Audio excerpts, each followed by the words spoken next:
Shabbat shalom, Shabbat shalom. Everybody hear me? Everybody hear me? Drop some ones if y'all can hear me.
Y'all hear me on the live? Can everybody hear me on the live?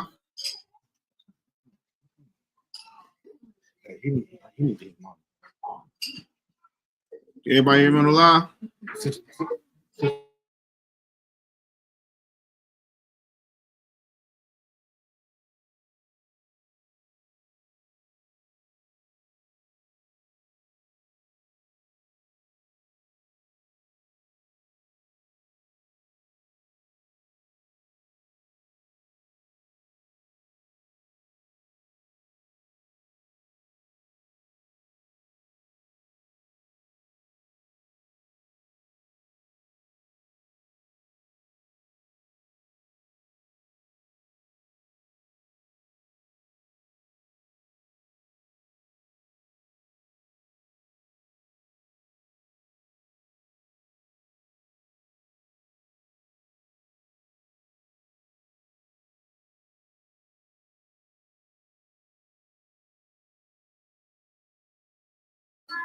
Hey, Shabbat shalom, everybody.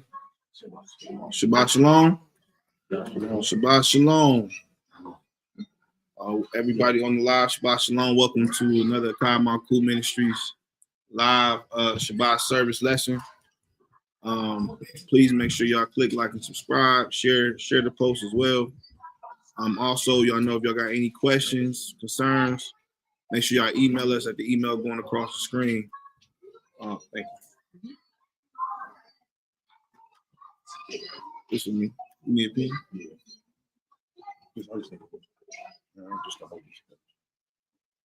Gotcha.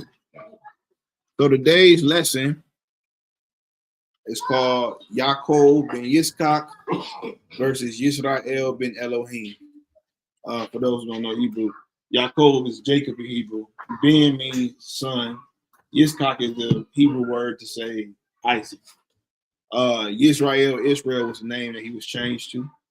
And then Ben, opposite son, Elohim means God, the Most High. So obviously, the lesson will be really focused on the life of Jacob, Ben Isaac, and really focusing on his transformation into becoming who he was called to be. In Hebraic culture, first of all, to have a name, a Hebrew name, was not just a name, right? The Hebrew name that you got represented your personality. It represented your prophetic calling. It represented who you are and who you should be. And so to put on the name of somebody was not something that we took lightly. It was something very serious. It was something very well thought of. And if you really read the Torah, you see a lot of the times they're prophetically named after something that either happened or was going to happen. And so we see Abram go to Abraham, right? We see Sarah goes to Sarah. We see that Hebrew letter change. We even see where there's times where the parents wanted to name their child something, but by the Holy Spirit, they told them this what their name would be. Like, for example, Solomon's real name was supposed to be Jedediah, right? Who else? Jonathan, John, the Mercer. His father wanted to give him a whole other name than what the Holy Spirit revealed. And I think when he got blinded, something like that, right? Or he shut his mouth. He shut his mouth. Oh, yeah. So we see even the seriousness in the heavens, how serious it is to take on a name. And it should be according to not necessarily who the parents called you to be, but who Yah already assigned you to be. So your name comes with an assignment. Hallelujah. And so I want to read this. So if y'all been around long enough, y'all know often we talk about the word theophoric. Y'all heard us say that, correct? Theophoric. If you don't know what theophoric means, I'm going to put it up here on the screen so everybody can see. So as being the children of Israel, we were called a theophoric people. Should I put it? Definition. There we go. So what does theophoric mean? Theophoric means pretty much taking on the name of your God that you serve. So often you'll see this in Kemetic culture. They'll take on certain names based upon the deities that they serve. You see this in ancient Sumerian culture. Well, in Israel, a lot of times when you see that in name like El, like Mika'EL or Zechariah, we're taking on the name and we're professing by us calling ourselves this, that this is the God that we serve. So everybody knows the commandment, thou shalt not take my name in vain. And what that means, not literally like saying goddamn, right? We grew up with that tradition in the church. Don't say goddamn, right? But that's not necessarily what it means. What it means is to carry his name and you use what he called you to do in vanity. So like, let's say, for example, Chris Brown. We know obviously that gift is from the heavens. It couldn't come nowhere else. That gift of dancing, that gift of singing, but he's using it in vain. He's using it for the satanic and demonic system, right? And it's not going towards the praise as it should to Yah. So even in our Hebraic culture, when we're taking on these names, right? So I seen this meme one time. It said people be calling their sons Abraham and Moses be robbing people.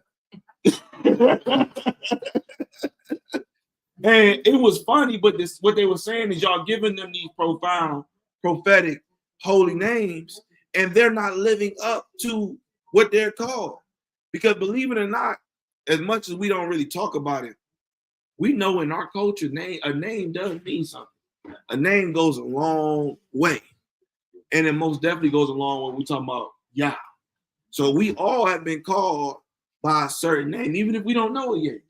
Because that name is lined up to our destiny and our calling. And here's the thing about that destiny and calling. It comes with a certain experience that you must go through.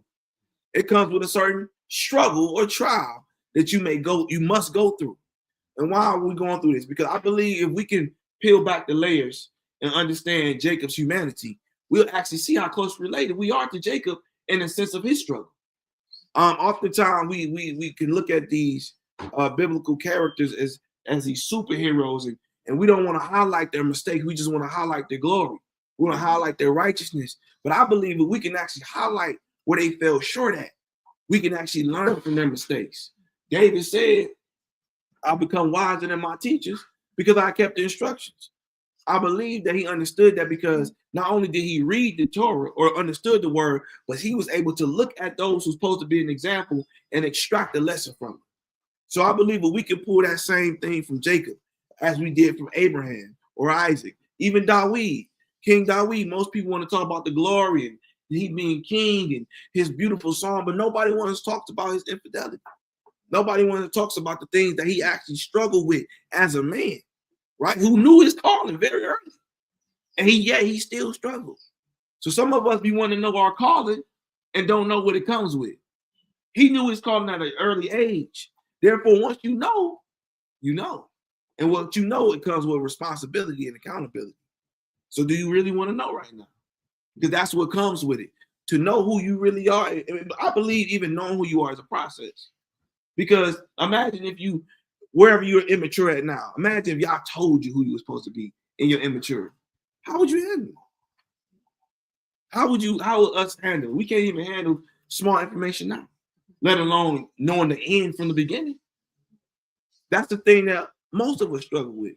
And so I believe going through Yaaqob's story, I really want us to put us in his shoes from a place that we can understand and relate to.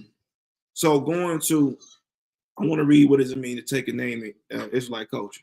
So this is from Google. I just put up a quick search, but there's many books and articles you can read on what it means to take on a Hebrew name. So what does it mean to take on a new name?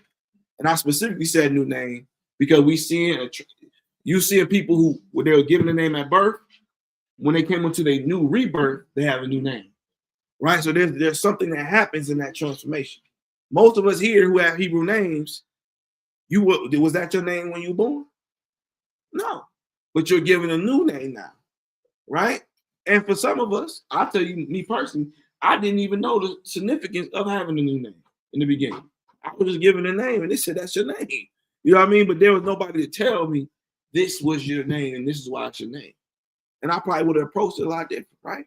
But then again, if I knew then, how much accountability would I have on myself to uphold that name, right? And so in ancient Israelite culture, taking on a new name was rarely a casual or arbitrary act. So this was not just a thing you just put on the name, your name Nancy now. Or you just want to take on the cool name because you believe you relate to that character in the Bible. No. This was something prophetic and it was profound. And it's also made public. And it was a symbolic gesture indicating a radical, that's what I say, a radical transformation in identity, status, or destiny. Meaning this, we are all born and we grow up in certain cultures and societies and we believe that's the way of life. But then there's an abrupt stop in our life when Yah calls us and we make a radical change. And it's this little small gap of gray area where we really don't know what we're doing, why we're doing, if I'm really supposed to be here. And oftentimes that's really the space you're supposed to be still at. And know that he is Yah and let him lead you to where you're supposed to go. We call that the wilderness experience, right? Where you're finding yourself and finding what you're really here for. So it says, a name was considered a person's life force or essence. In the scripture, to tell you, a name is better above gold and silver, right? Most people in our society chase what? Money. They chase material. But in Hebraic culture, a name was way more valuable than money and gold. Matter of fact, it was the highest currency, especially you coming in authority of Yah. Everything else from the gold to the glitter to the cattle to the wives, the children, those were just byproducts of the product itself, which was Yah. So it says, a name was considered a person's life force or essence. So changing it often signified, watch this, that the individual was becoming someone new. Not that he was it at that change, but this was a transformation that he was about to start becoming that person. Why am I saying that? Because some of us want to be it now, and we don't know the process it takes to actually get there. Right? Let's take his name for example. His name is Mika'EL. Means purity in God. We all was dead in our sins. But if you know anything about purifying gold, it's a process. It's a long process. And sometimes they may have to go back just to fix it so it'll come out in the shape or the image that it needs to come out of. So it says, so changing it often signifies that the individual was becoming someone new, frequently in response, watch this, frequently in response to a covenant, new calling, or in some cases, a change in ownership. Now, oftentimes, you start to see Yah come to these men he made covenant with after he left their parents. You see Abraham, as he made his transition, he came to him. Isaac, one Jacob was told to leave by his mother, you see him now come visit him. So we see once that we are attached or transplanted from our parents, and now it's time to take that journey with Yah, that is when he comes in his visitation. See that? We as parents or our parents really are the trainers to get us prepared for Yah. That's why it's so imperative for parents to teach their children the word. Because at some point, they must have to walk with Yah by themselves. And they must take that journey by themselves. This is why it's imperative that you really, as the scriptures say, whether you're going out the door, sitting at the table, whether they're laying down, you should be talking to them about the word. Because what you're doing is preparing them really for the biggest test of their life. It ain't a university. It ain't a trade school. It ain't a job. The biggest test is walking with Yah. Because that's the test that will determine your salvation. So it says, based on biblical articles and cultural analysis, a new name in this context meaning the following: a new calling or covenantal mission. When God changed a name, it was to align the person with a new divine purpose. See, this is sometimes the danger of creating vision boards. Because what if that's not the vision God gave you? You see? And that's hard for us, right? Because this society is very individualistic driven. It's very self-purpose driven. And so for us, especially for Black people, we have a hard time letting go of this transition of self-development, especially when you come from a bad environment. You've been told that you are nothing, that you will never amount to nothing, and then you go through all. This is why you see a lot of people, especially in politics, they have a problem letting go and having a belief in God, because they have struggled to the top, especially having to be quiet and shut up being called a byword and all these different things, because that was a good thing to do. If you, as a Black man, a Black woman, if you want to be in these same room, you got to learn to shut your mouth, like they told LeBron, shut up and dribble. See? And so they can't even really be who they want to be because they have a self-driven purpose. And it's not according to the purpose that God called them to be. So they can't even fully express themselves in God-like manner. We see this through Kyrie. We saw this through Kanye. We saw this through many different people. That shows you that although they may look rich and famous, but are they on purpose? They like to use a thing in these industries like called legacy. Is that really a legacy? Huh? Is that really a legacy? To shut up and dribble. Get your bag, keep moving. No. Because we are called as people, humanity, period, whether Jew or Gentile, to bring all to the glory of Yah. So it says this. For example, Abram, exalted father, became Abraham, father of a multitude. See the transition? We talk about this in the Torah portion. Once he added that hey in there, he revealed his purpose. He said to reflect the covenant that he will be the ancestor of nations. It said a change in personal status. Name changes often mark a significant shift in life circumstances. We went over Sarah. What Sarah means my princess. Implied person became Sarah, which just means princess or a public or broad title. So she wasn't just a personal princess. Once her name was changed, she became the princess of the nation. Ooh-wee. A shift, right? And it says this. We're going to go through Jacob. I ain't going to go in there. It says this, adoption or divine ownership. In the ancient Near East culture, A master often, watch this, rename a subject to discriminate control. So meaning for this, we came over here, we lost our names, right? We went from Kuta Kinte to Toby, right? And we see in the series, he had a hard time letting go of his name. But why did he have a hard time letting go of his name? Because his name was attacked with purpose, right? All of it meaning and purpose. Yes. His whole foundation is Absolutely. Absolutely. So now we come back into the covenant, and now we're trying to, some people use the word discover, but as you know, we become our purpose. So as we're going through Yaaqob versus Yisrael, I want us to really focus on how does this apply to my life? Although I'm Mika'EL, right now is my name, but am I Mika'EL? You know what I mean? Have I become Mika'EL? Or am I still becoming? It's a difference. And you'll see the transition of Yaaqob to Yisrael. But he's the only person, when it came to a name change, for some reason, the old name still stood with him. Yeah. Why is that? What can we learn from that? Because Abraham, he stepped into who he was. Huh? He stepped into it. You're quicker to call him. You won't even know. No. No. Right. And so even for us, right, most of the time, are we called the sons of Jacob or the sons of Israel? The sons of Israel. Why? Exactly.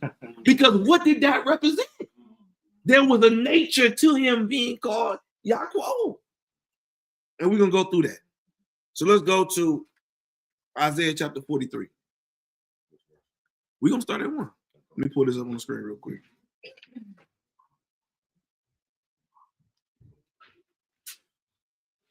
All right, go ahead.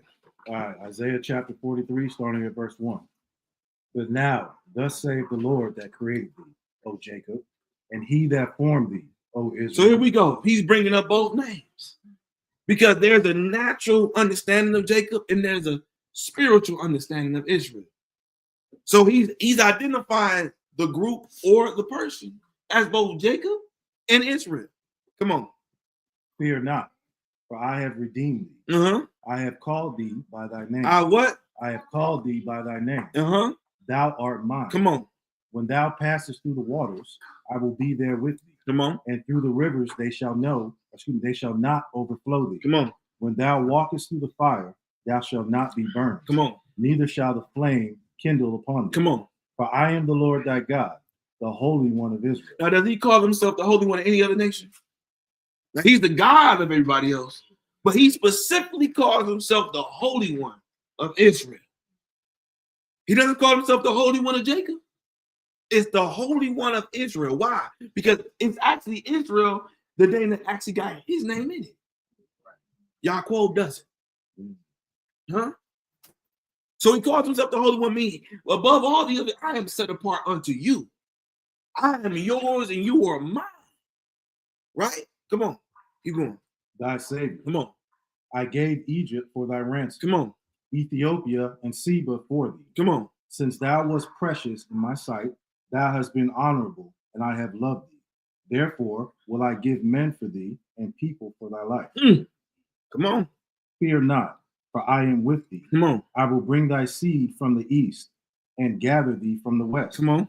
I will say to the north, give up, and to the south, keep not back. Bring my sons from far, and my daughters from the ends of the earth. Come on. Even everyone that is called by my name. Come on. So now he's declaring ownership. Remember, a name often identifies not only purpose, but ownership. So, and kinship. So let's take, for example, and I'm going to go to this because you often hear him say, Jacob, my servant. Jacob, my servant. Israel, my son. And so you will see him say this. Why? Because even in Hebrew culture, remember, once a servant said that he'll serve, oh my God, for the rest of his life.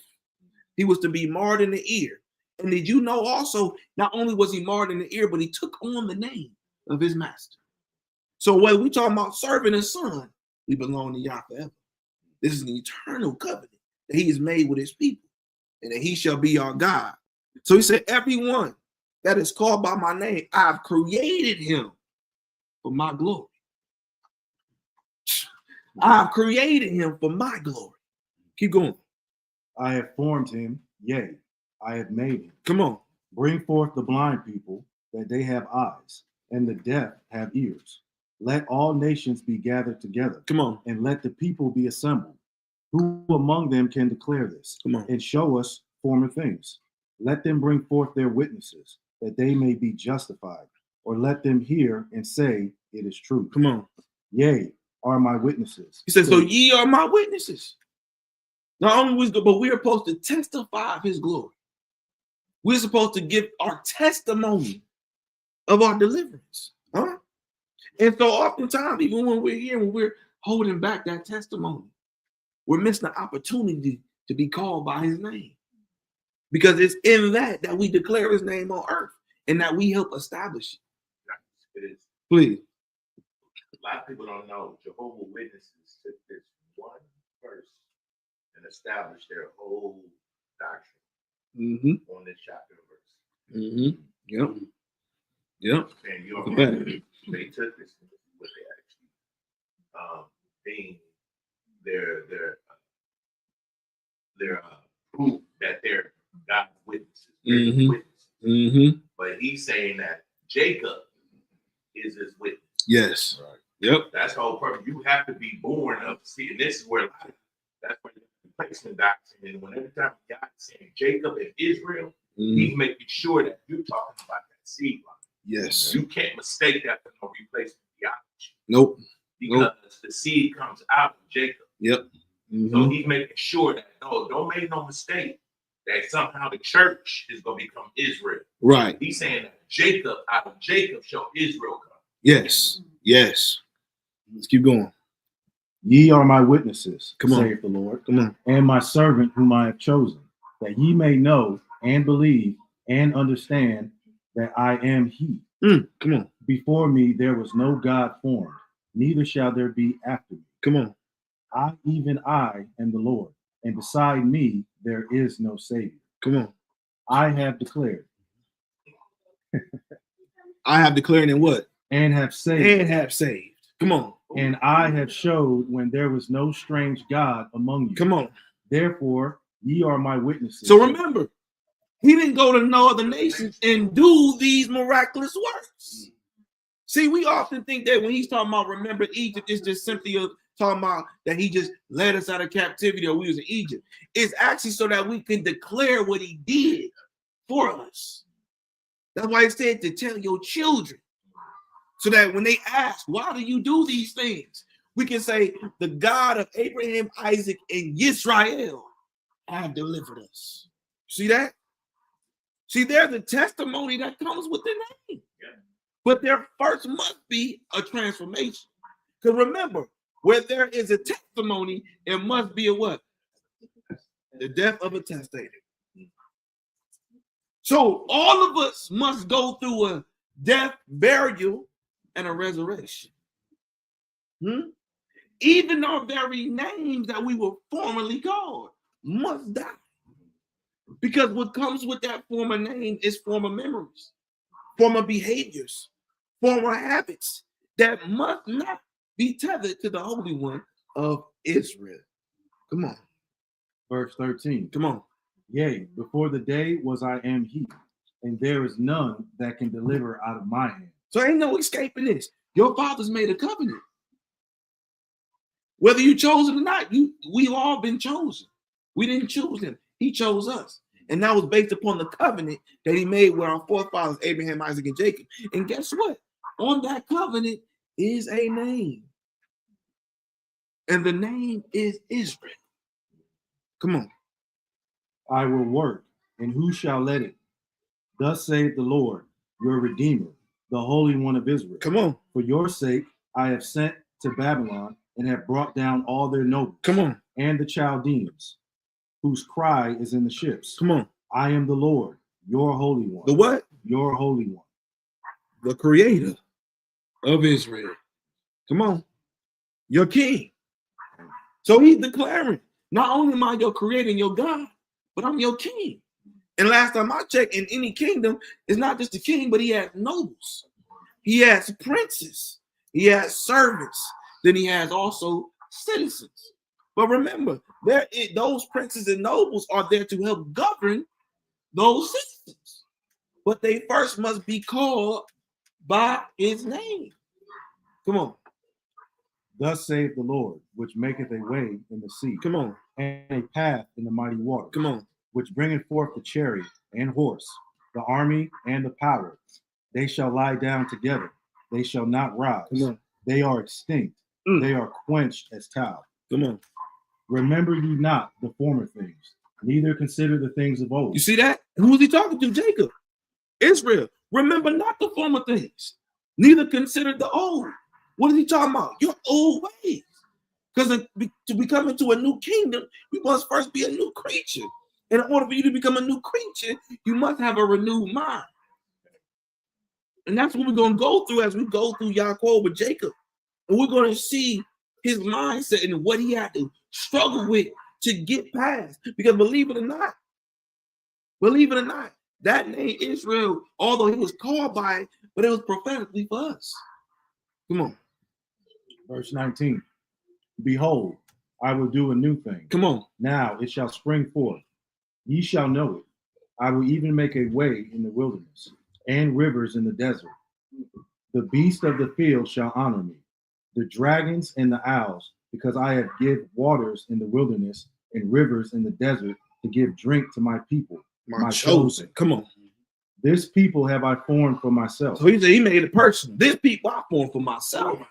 For myself. I formed everybody, but these people I formed for myself. Possessive. Huh? Very possessive. He said, to the nation he gave kings, but Israel is my portion. David said, God is my portion. And that's how we should all be. For Elohim is what? Our portion. Come on. They shall show forth my praise. Say 21 again, please. This people have I formed for myself. They shall show forth my praise. See that? They shall show forth my praise.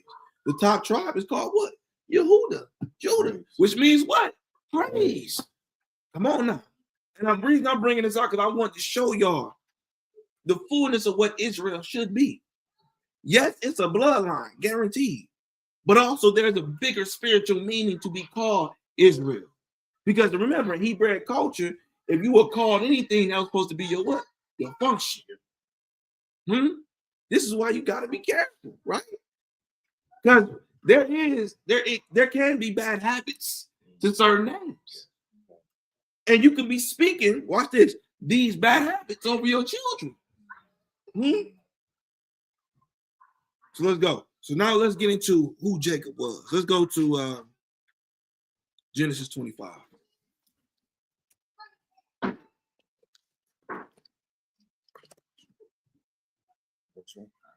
We're gonna start at verse 20.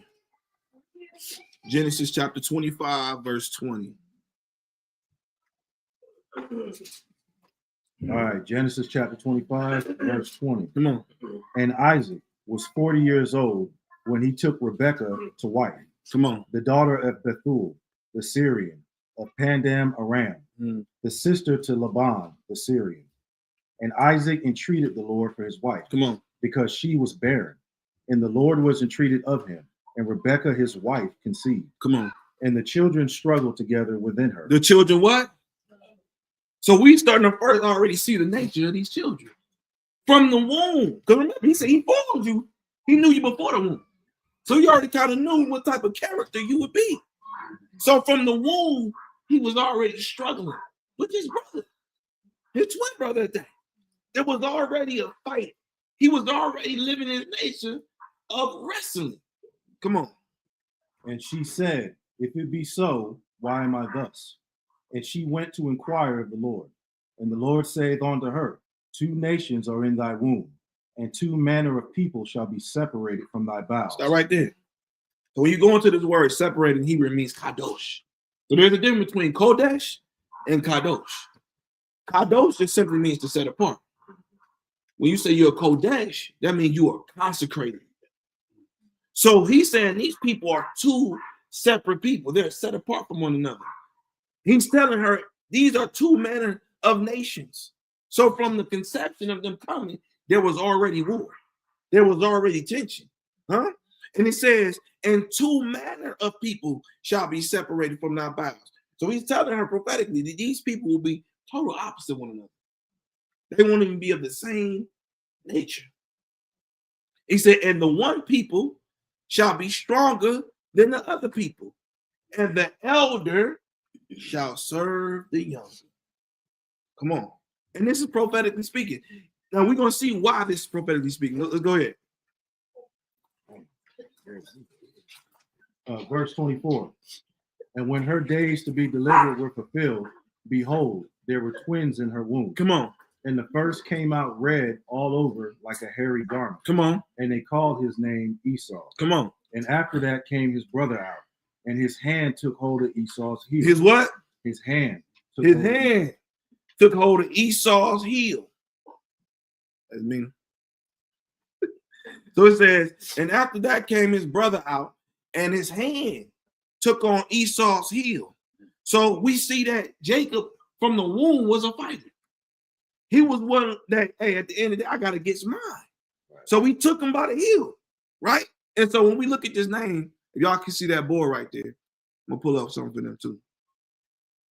So when we look at these names, Jacob versus Israel, I'm not going to go through Israel now, but Jacob in Hebrew is Yaaqob, right? So on the surface, Yaaqob means to struggle, to grapple. It means to wrestle. It also means to be surplant or surplanter. It means also a layer of snares. It also means attack at the heel. Then it has a primitive root, as y'all see, which that is akwo, or akab, which means to act deviously, undermine, or be crooked. Mm. So now you see in the Hebrew, he puts a yod in front of the Yaaqob, right? Yod in Hebrew means what? Hey, something that guides you. There's a reason for that. Because whatever leads you controls you, right?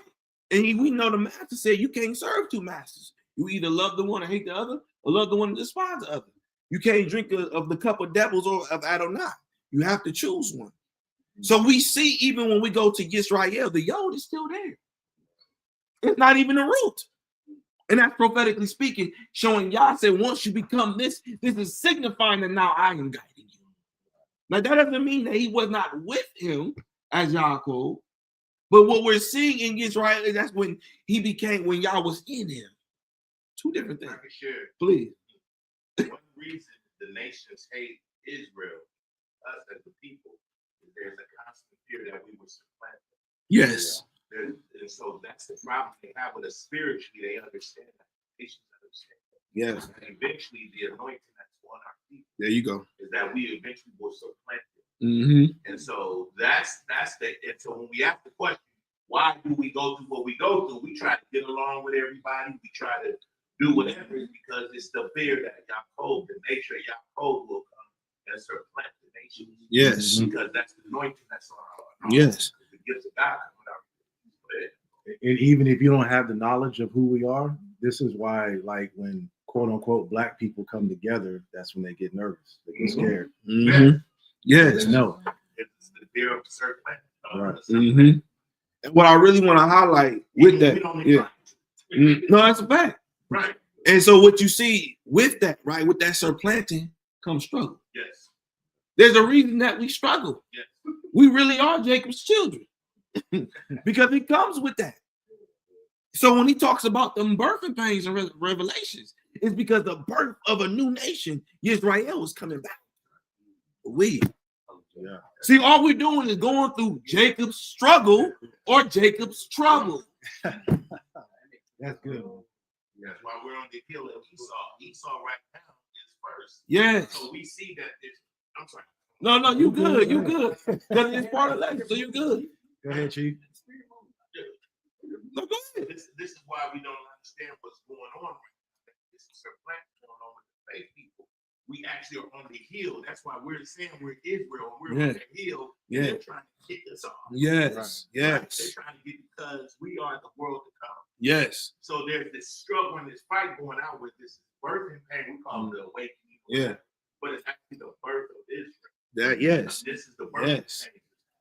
And this is why I said specifically, we get so caught up on the people itself. But this is why I said, but Israel, not Israel, but Esau is the end, and Jacob is the beginning.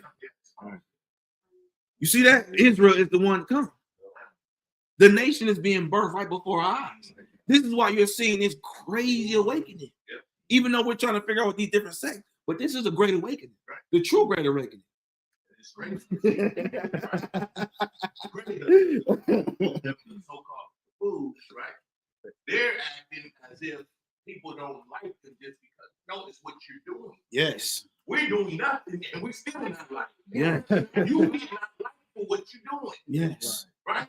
Yes. And if you look at us, we constantly trying to mingle. We want to mingle or integrate. Yes. They're always trying to separate themselves. Yes. And make themselves superior. Yes. Where God actually called us to consecrate ourselves, but we want to integrate. Mm-hmm. Right? So now we're being forced to integrate. Go ahead. No, but that's good because that's the nature of our people, right? It's not that we just docile, we just let anybody in. But even if you look at the Torah, we had no problem with other nations coming to keep Torah. No problem. And this should show you why they're not the people, right? Because they don't want everybody to keep Torah. I can tell you personally, they don't even want to teach us Hebrew. Right. They straight up told me, what you need to know that for? So I'm telling you, they're trying to be so exclusive where at the end of the day, exposing themselves for who they really are. And the crazy thing is now, even if the people don't know that we Israel, they have a question, are they really the people? How they acting? Oh, a lot of people They got the question now. Could they really be the people how they acting? They're getting hit everywhere with that. And now they're going to start pushing out them questions more and more and more. Not even their own people telling them, we're not the people. They not understanding. And believe it or not, it's been whistleblowers for almost the last 80 years. But now we got this media, so now it's getting exposed a lot faster. I had a homeowner last week. My brother, yeah, man, Passover's coming up. He said, you know that. They don't even want you to know it. Like what? He got worried, huh? And speaking of the name, said you don't want to take the name in vain. That's why we had to lose our name. Yes. Right?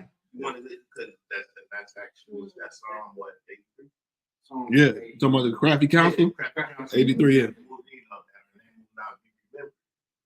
We thinking that it's like Israel. No, Israel's remembered in the earth. Those people call themselves Israel. Right. But he's saying that the name, the theophoric names will be taken off of us. Yes. Right? Yes. So God, we lost our identity because if you know the names, the historic names of these people, yes, you will know that those are the people. Correct. Right? Because the signs follow. The signs follow. They follow them, yes. So that's why then Yah tells us in the curses that you will be called bywords. Yes. Right? You will have another name. Mm-hmm. Because Yah does it so long as Yah put his name on you, he will punish you. He has to remove his name off us so he can hold us guiltless. Yes. But as long as we have my name. Yes. Yes. Yeah. Yes. I get it. Yeah. Yes. But it's not even just name. That word Shem, it also means Authority. Reputation. Yes. Yes. Yes. You don't take out authority. Everything. Yes. Yes. So let's go back to Genesis chapter 25. We're going to start at 26 again. All right. Mm-hmm. All right, verse 26. And after that came his brother out, and his hand took hold of Esau's heel. Right. So he's right off the rip. He's trying to start planting, trying to take him by the heel. Come on. And his name was called Jacob. Come on. And Isaac was 80 years old when she bare them. Mm-hmm. And the boys grew. And Esau was a cunning hunter, a man of the field. Come on. And Jacob was a plain man, dwelling in tents. And there's a reason for that, right? We always been tent dwellers.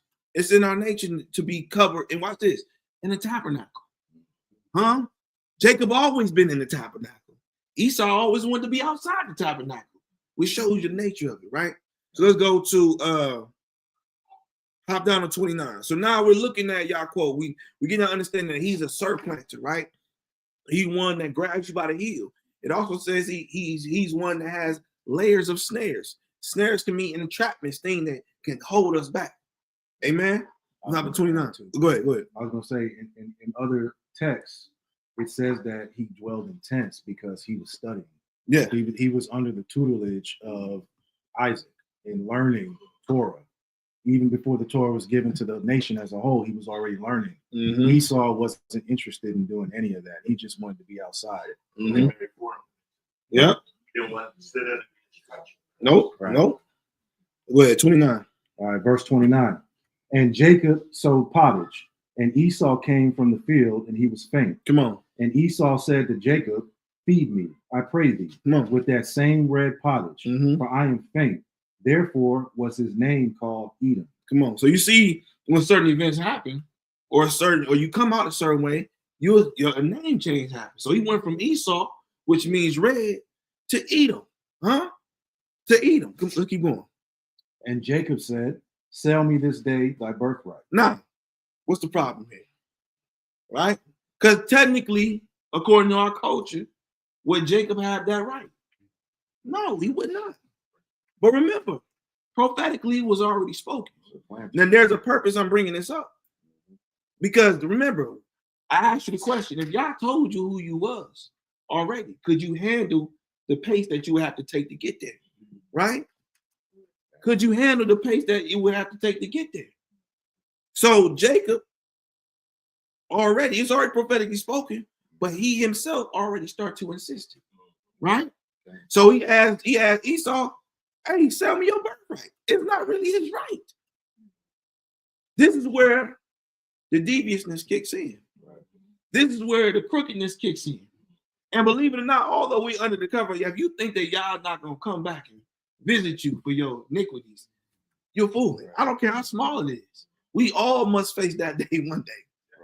It's crazy because he wasn't even influenced yet by his mother to do anything. This is all him.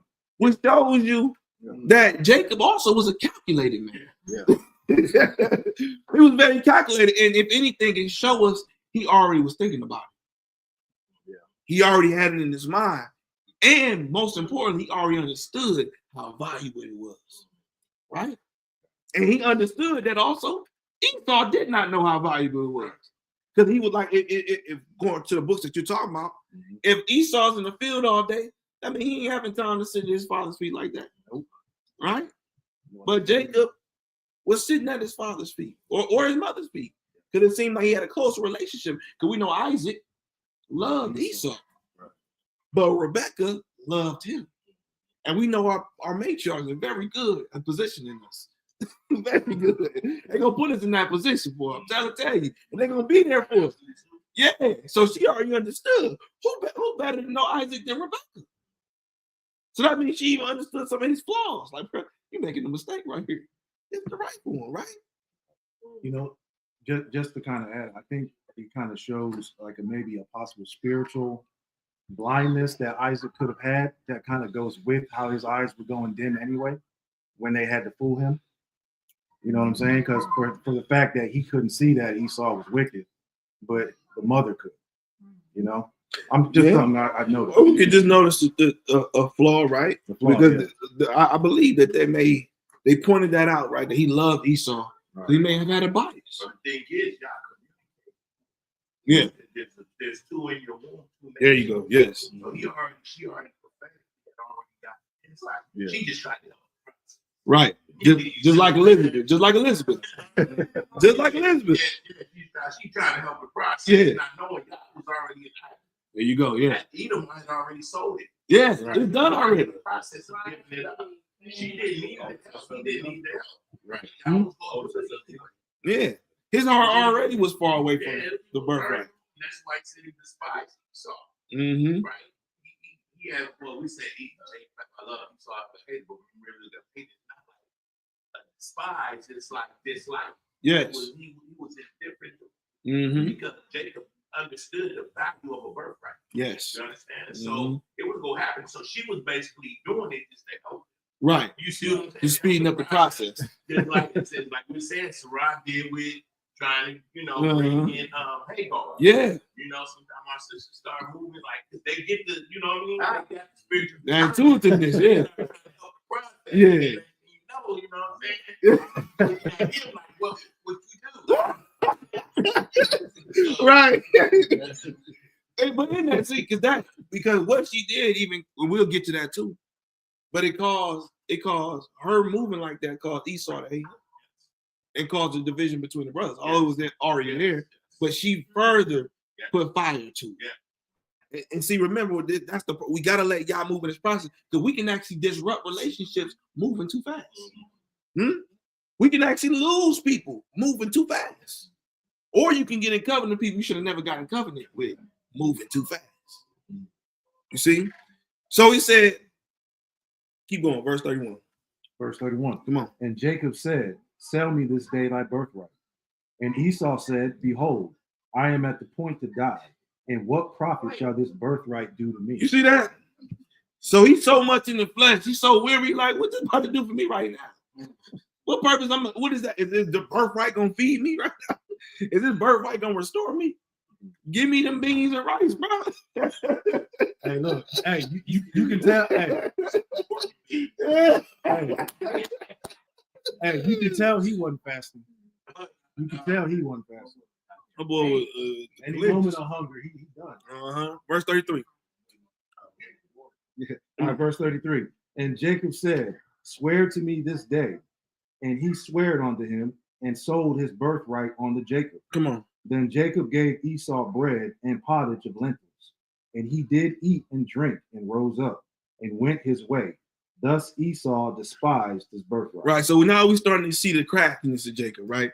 We're starting to see his calculation of, although he was already prophetically purposeful, but again, was that Yah's timing to do that? We really don't know. But I believe that as we go along in the story, we'll see how that plays back to him. It wasn't an exception. No. But the craftiness, yeah. That's a fact. He just happened to present a deal. That's a fact. That's a fact. Let's go to Genesis 27, verse 1. We're going to speed this up. All right, Genesis chapter 27, verse 1. Come on. And it came to pass that when Isaac was old and his eyes were dim, Come on. so that he could not see, he called Esau his eldest son, and said unto him, my son. And he said unto him, behold, here I am. And he said, behold, now I am old. I know not the day of my death. Now, therefore, take, I pray thee, thy weapons, thy quiver, and thy bows, and go out to the field, and take me some venison, Come on. and make me savory meat, such as I love, and bring it to me, that I may eat, that my soul may be blessed. Bless thee before I die. Mm-hmm. And Rebekah heard when Isaac spake this to Esau his son. So she ear hustling. Come on. Come on. Yeah.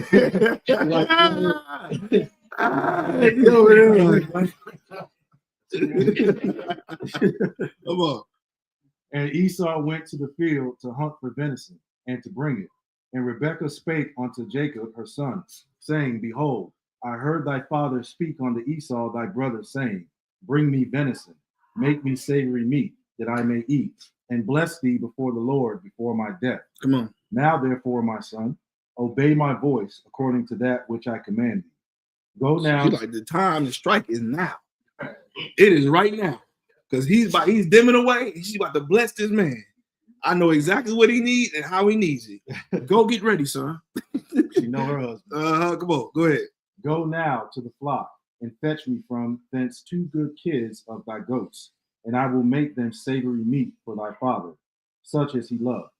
And thou shalt bring it to thy father, and he may eat. And that. Now, what's interesting, right? What did Isaac actually ask for? Venison. And she said, go get 2 goats. He ain't gonna know the difference. And the crazy thing is, he never even noticed it. So that tell you how much his natural senses was out of him. She heard 2 venison. For some reason, she said 2 goats. Go get 2 goats. Yeah. So he said, go get 2 goats. Come on. And he may bless thee before his death. And Jacob said to Rebekah his mother, Behold, Esau my brother is a hairy man, and I am a smooth man. Come on. My father peradventure will feel me, and I shall seem to him as a deceiver. Now, right there, remember, the root word of Yaaqob is a ka, which means to act deviously, right? So he understood the value of lying to his father or lying, period. And here's the crazy part. Did he ever say, well, Jacob's my brother, or Esau's my brother? I wouldn't do that to my brother. No, he never said it, did he? He simply said, well, hold on. If this don't work, I can't go like myself. Right. So he was with it. Yeah. It just, I can't go like myself. How this about to work? You see? I'm just trying to show you, although in this case, before it's not deception, but you're seeing the deviousness in him. Now he's with all the smoke. He's with whatever he needs to do to get where he got to go, right? So he's like, well, at this point, hey, I can't. I'm a smooth man. My brother Harry. How is about to work? Let's see what the mother said. Come on. And I shall bring a curse upon me, and not a blessing. And his mother said unto him, Upon me be thy curse. So she said, I'll take the curse for you. I know what's promised to you already. So I'm willing to take it upon myself that you may get it. We'll show you that again, you could be promised something, but it may not just be ready as you see fit. So as a mother, is she truly instructing him according to how y'all would have it? I mean, Yaaqob will get done. Oh, it don't get done, but there are things that come with it. Right. There's things that come that turn into the left or turn into the right. There's things that happen when you want to step into this purpose before it's to be fulfilled.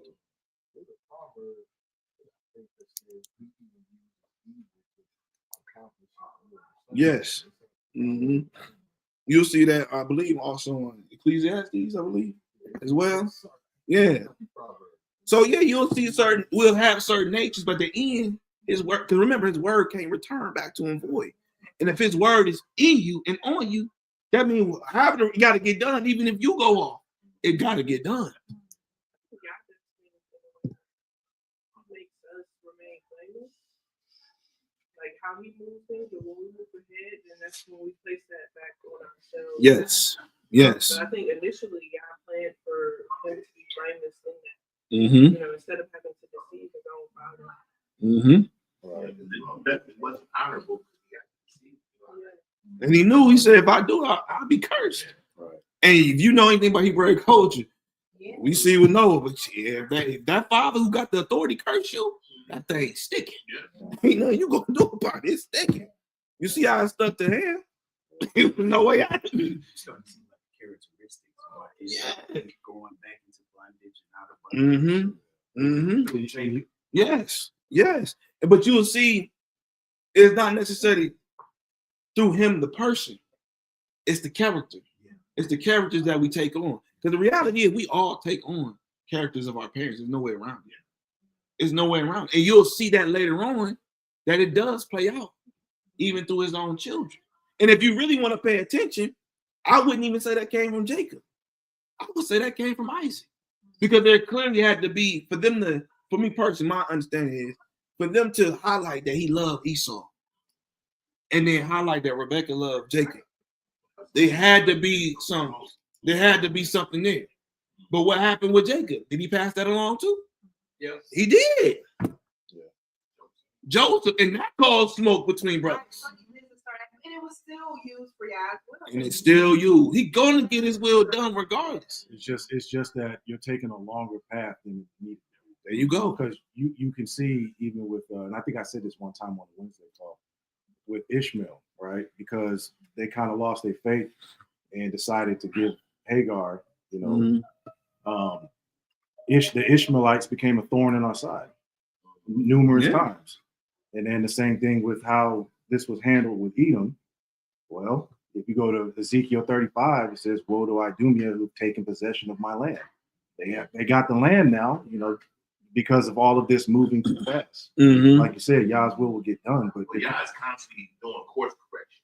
right. Always. Yes. Mhm. Once he established the end from the beginning, so he's Right. always inevitably everything he says is going to happen. Right. But he comes in and he comes in and I think he infuses his word inside of man's dealings and our affairs. Yeah. And to make sure anytime there's a need for something to be corrected, he'll do something to kind of, because he's a shepherd, right? Yes. He's a shepherd, so he knows how to hit Mhm. certain things and make everything get back in line. So Mhm. even what you see with Jacob, he had to get deceived by Laban. Yeah. Right. So We're gonna go there. We're gonna go there. Yeah. We're gonna go there. Yeah, we're gonna go there too. I think it's almost like you used this one analogy before, like a chessboard. Like anytime something kind of goes not according, he's good at moving pieces. Yes. Mhm.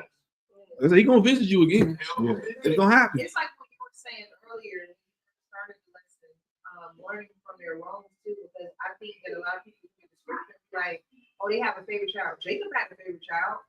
Yes. That's what they'll say, but it's like they don't look at what happened to him. They Exactly. read it in such They want a- validation. They don't read it as if it was a real story. Like, look at how his kids suffered Yes. because of his favoritism. Yes. And every time I read that story with my kids, I'm like, man, like I don't even think we understand, even with them being little now, like we can make them grow up and hate each other. Like, That's a fact. real. That's a Like, fact. imagine how they felt to do something like that to their brother. Yes. It all ended up working out, but there are a lot of things just because But there was suffering to happen. don't mean we should do it. There was a lot of suffering to happen because of that. You know what I mean? And for me, my wife, I'm big on that. I don't do no favoritism. Whether you be my stepchild or not, I treat them all the same because of these stories. Because that will divide the house. That would absolutely divide the house. And you see, even with David, how it fell on Solomon. And then from Solomon, it fell on his children. The cycle got to stop somewhere. And this is why we are admonished to read the scriptures for our learning, so that we can learn from their mistakes. Yeah, because the suffering is only one sentence. To some people, the suffering of these people are one or two passages to read in the scripture.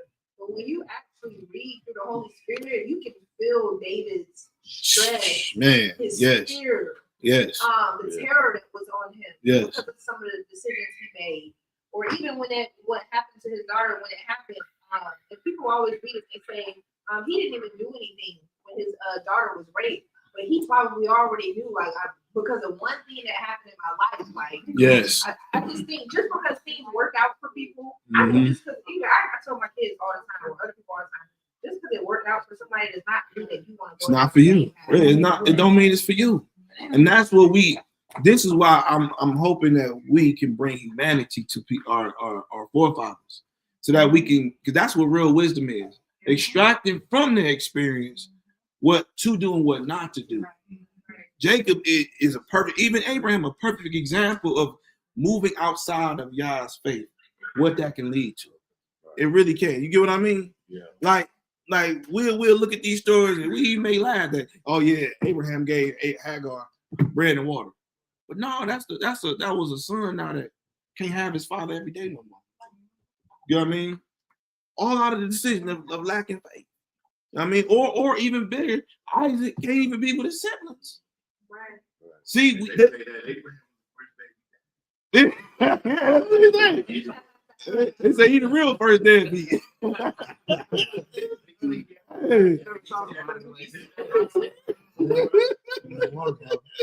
Give him some bread and water. And send him on his way. Bread and water. And she says, "Look, you gotta eat that." So as you would say, you gotta eat that sometime. You gotta eat that. He wasn't like he was happy. No. Do what she said. Yeah, she said, "Listen to it. You listened to it the first time." Let's do the first time. I'm gonna keep going. Hey, y'all got a funny character. He does, but he got a sense of humor. Like really. Righteous, though. Right, yeah. You don't understand. Yes. That's what he does. He has to have, but he's always going to have that balance. Yes. Even when we do something wrong, it's going to be out of his justice. There's going to be consequences. Yes. You know, Yes. so that's just what it is. Mhm. And you Mhm. His mercy, though. Let's keep going. Genesis 27. We at 13. 14. All right, verse 14. And he went and fetched and brought them to his mother. And his mother made savory meat, such as his father loved. And Rebekah took goodly raiment of her eldest son Esau, which were with her in the house, and put them upon Jacob, her younger son. Crazy. She just happened to have his clothes on. She's ready, huh? She's planning it, huh? Come on. And she put the skins of the kids of the goats upon his hands and upon the smooth of his neck. And she gave the savory meat and the bread which she had prepared into the hand of her son Jacob. Come on. And he came unto his father and said, My father. And he said, Here I am. How art thou, my son? No, who art thou? Or who art thou, my son? Excuse me. And Jacob said unto his father, I am Esau, thy firstborn. Go to first. He was shaking. Go to first. The first it says right there. I'm your first. He didn't just say Esau. I'm your firstborn. Right. Come on. You know, we be over when we know our Yeah. I told you, Jacob is calculated. He's very calculated. Come on. I have done according as thou badest me. Badest me. Arise, I pray thee, sit and eat of my venison, that thy soul may bless you. Come on.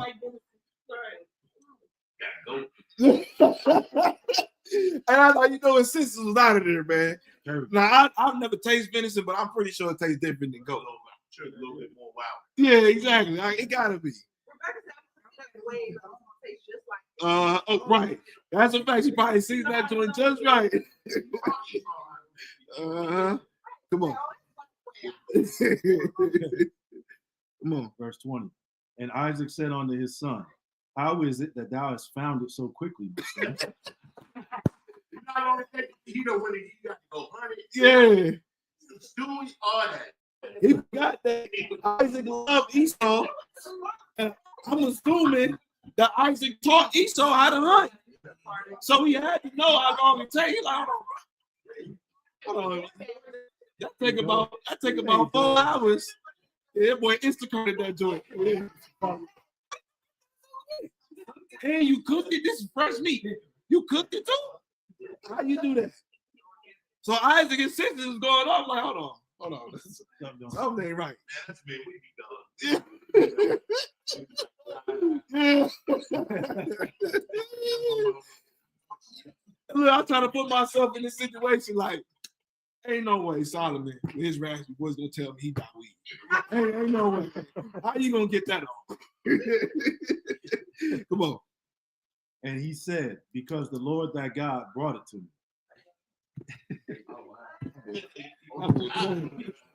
He said, oh God. He said, oh God.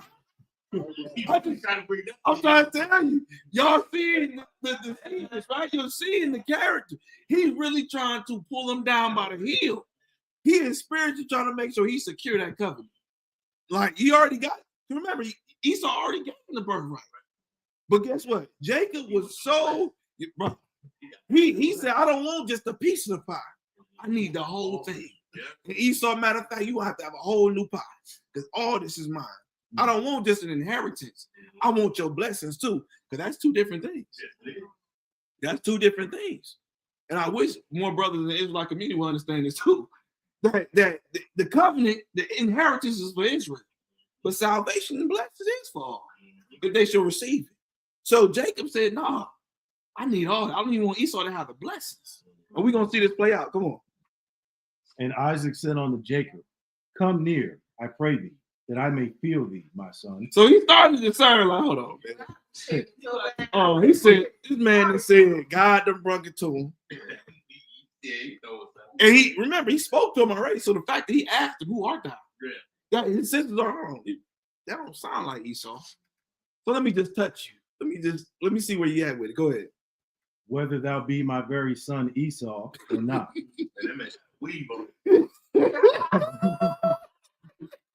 Boy had a sewing. Come on. And Jacob went near unto Isaac his father, and he felt him, and said, the voice is Jacob's voice, but the hands are the hands of Esau. Hold on. I know this ain't Esau voice. But damn, you do feel like Esau though. Like I'm trying to understand this. Let's keep going. And he discerned him not, because his hands were hairy, as his brother's hands, Esau's hands. So he blessed him. Come on. And he said, art thou my That's very old. son He's Esau? old. He's like, man. Yeah. It gotta be like, maybe I'm just tripping, you know? Because he's like, oh, yeah. He asked him again, like, are you Esau? Like, are you actually my son? This is the second time he asked him. The second time it wasn't him. Yeah. Yeah, he's real hairy. Because they say, yeah, well, and she put it on his neck too. So that means all of this. That means all of it.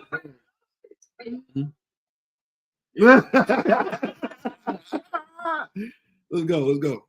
All right, let me start over. I think I was in the middle of 24. And he said, art thou my very son Esau? And he said, I am. Come on. And he said, bring it near to me, and I will eat of my son's venison, that my soul may bless thee. And he brought it near to him, and he did eat. And he brought him wine, and he drank. Come on. And All his sister's gone. He don't know where he at right now. Come on. drink, yeah. Taste, ears, and eyes gone. Come on. And his father Isaac said unto him, come near me now, kiss me, my son. Now I want y'all to understand this is how sacred and powerful or authoritative a father's word is. It tell you in Ecclesiastes the father establishes the house of the children. And so we're seeing Isaac, he's not just blessing him, but he's testifying to the heavens that this is the blessings I put over my son. And this is what we have to understand even as men, how authoritative our voices should be in our home. That we do have the power to curse or to bless.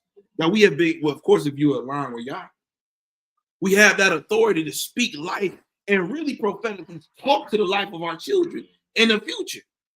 And we are seeing this even as we're going through this. Once Esau comes back, I was like, I can't even take that back. I can't take that back. Come on. Verse 27. And he came near and kissed him, and he smelt the smell of his raiment, and blessed him, and said, see, the smell of my son is as the smell of a field, which the Lord hath blessed. He's still trying to confirmation.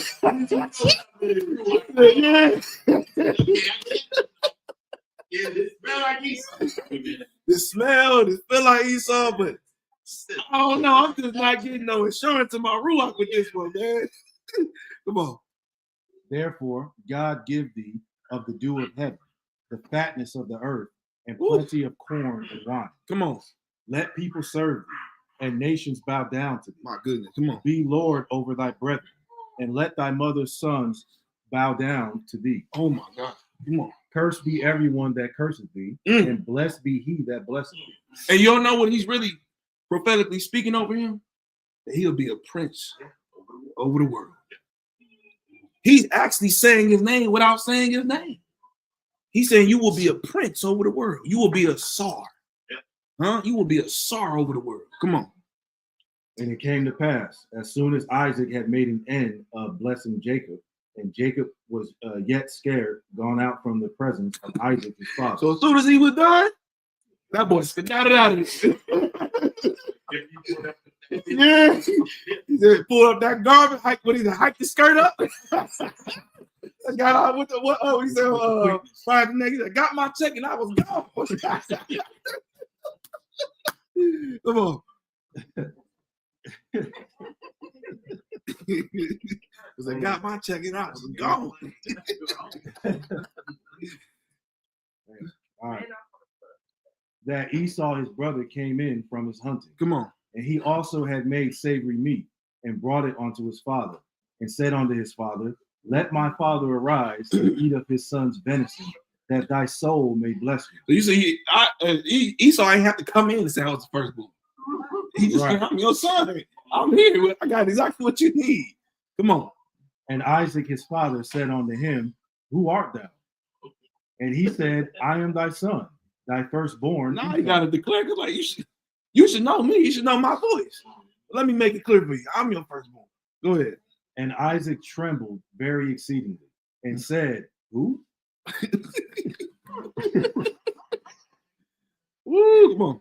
Where is he that hath taken venison and brought it to me? And I have eaten of all before thou camest and have blessed him. Yea, and he shall be blessed. Come on. And when Esau heard the words of his father, Right. Ain't no reneging. Ain't no reneging. Ain't no taking that back. Come on. and he cried with a great and exceeding bitter cry, and said unto his father, Bless me, even me also, O my father. And he said, Thy brother came with subtlety, and have taken away thy blessing. So he tell you, he came to me with subtlety. He came to me calculated. He came to me acting deviously and took your blessing. I can't take that back. And he didn't just say took a blessing. He said he took your blessing.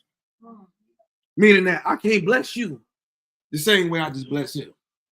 Because what I just gave him, you ain't gonna be able to have. Because he's gonna be a prince of the world. And matter of fact, side note, you gonna serve him. You're gonna be serving him. Revelations 2:9-3. Yep. You gotta serve your little brother. Gotta serve your little brother. He was quicker than you, Esau. You're a man in the field, but he's calculated. He's a man of the tent. Come on. Verse 36. And he said, Is not he rightly named Jacob? So he's identified. His name is Jacob, by the way. Is his name not rightfully Jacob? For he have supplanted me these 2 times. He lied. He said he took away my birthday. Sold it. You sold it. You sold it. Oh, he did catch you while you was weary. Yeah. But that's your fault, not his. Gotta be more faster than that. So he said he supplanted me these 2 times. So now we're seeing the nature. As Jacob is growing and he's understanding, he's becoming a man. He's becoming his name. He's a calculated man. That he was born to supplant. He was born to take. He was born to fight. But he's also was born to struggle. Come on. He took away my birthright, and behold, now he hath taken away my blessing. And he said, Hast thou not reserved a blessing for me? Come on. And Isaac answered and said unto Esau, Behold, I have made him thy Lord, and all his brethren have I given to him for servants, and with corn and wine have I sustained him. And what shall I do now unto thee, my son? Stay right there. I ain't got nothing else left for you to give. I done gave everything, because that's the whole point of the firstborn. He's actually the inheritor right of everything of his fathers. Right. All the other children actually received the blessings. But Jacob not only took the inheritance, he took the blessings too. He took the blessings too. Let's hop over to Genesis chapter 29, verse 10. Mm-hmm. But how about the fact, though, that Isaac was willing to give Esau everything, the blessings and the inheritance. That was intended for him.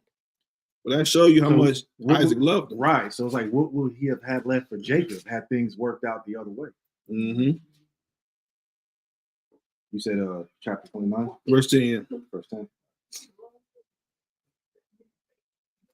And it came to pass.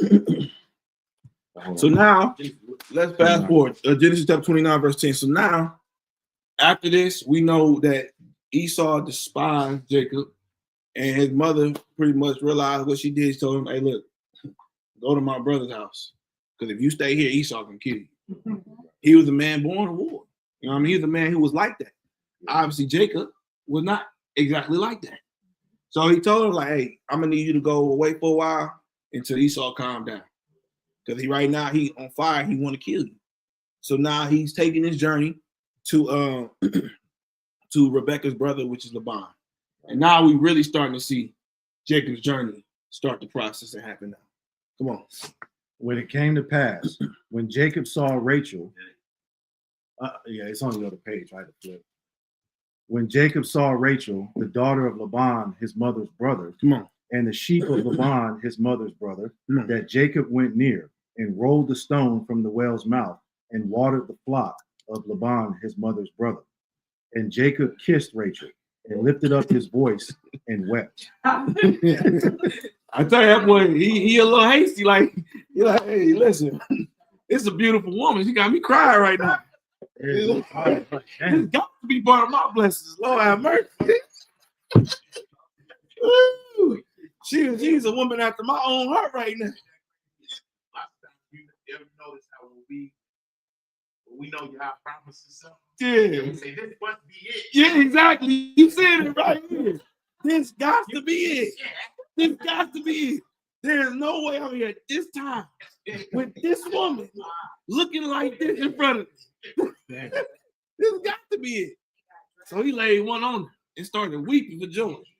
This got to be my wife. He thought he had a Isaac situation. Hey man, you thought he did.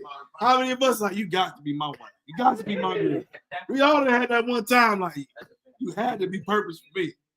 The way I feel about you already is very heavenly. Sold out. You got to be the one y'all promised me. Matter of fact, I saw you in the vision. I didn't see your face, but the color of your skin and the shape of your body got to be it.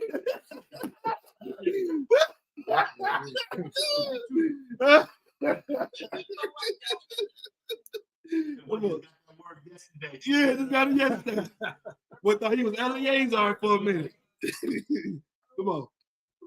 Verse 12. Come on. And Jacob told Rachel he was her father's brother, and that he was Rebekah's son. And she ran and told her father. Mm-hmm. And it came to pass, when Laban heard the tidings of Jacob, his sister's son, that he ran to meet him, and embraced him, and kissed him, and brought him to his house. And he told Laban all these things. Come on. And Laban said to him, surely thou art my bone and my flesh. And he abode with him the space of a month. Come on. And Laban said unto Jacob, because thou art my brother, shouldest thou therefore serve me for naught? Tell me, what shall thy wages be? Come on. And Laban had two daughters. The name of the elder was Leah. Come on. And the name of the younger was Rachel. Come on. Leah was tender-eyed, but Rachel was beautiful and well-favored. In other words, Leah was not that good looking. she was a little bright on the eyes. Come on. And Jacob loved Rachel and said, I will serve thee 7 years for Rachel thy younger daughter. Come on. And Laban said, it is better that I give her to thee than that I should give her to another man. Abide with me. Come on. And Jacob served 7 years for Rachel. So he put himself out there. Laban offered him a job with money. He said, look, I'll serve you for 7 years to have her. We ain't even really got to discuss the money. Let me get her. I'll give you 7 years of my life. We got to also remember how rich Isaac was. Yes. He came to pick scoop up. Mm-hmm. He came to pick up, scoop up Rebecca. Yep. Mm-hmm. Right? Yep. Yes.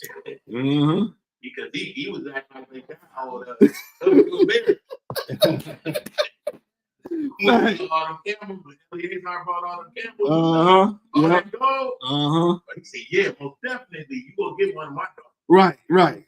Who better to give it to? That's why he slipped in that 7 years. Right. 7 years.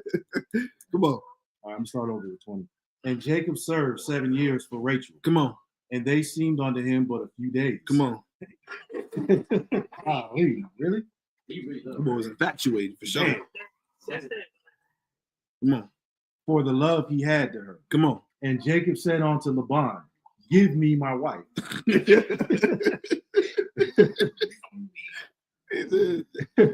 For my days are fulfilled, that I may go unto her. Can you imagine? You just imagine those who got daughters. That man come up to you and say, well, I served my time. Let me get my woman so I go into it. Like, bro, who you talking to? That's my daughter. But he was so ambitious. Hey, listen, sometimes being ambitious is not always good.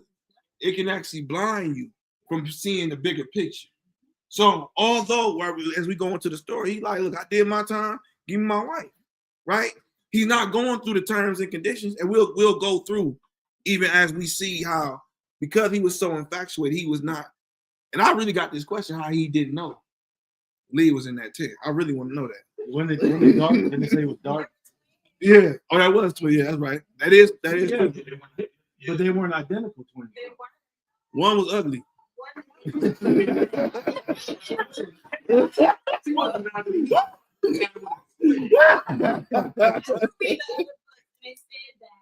at the party, Rachel was at the party, and then at night, the labor turned all the lights out, and then switched them at night. That's the only way I can see. Right. They had to sound alike. They had to sound alike somewhat.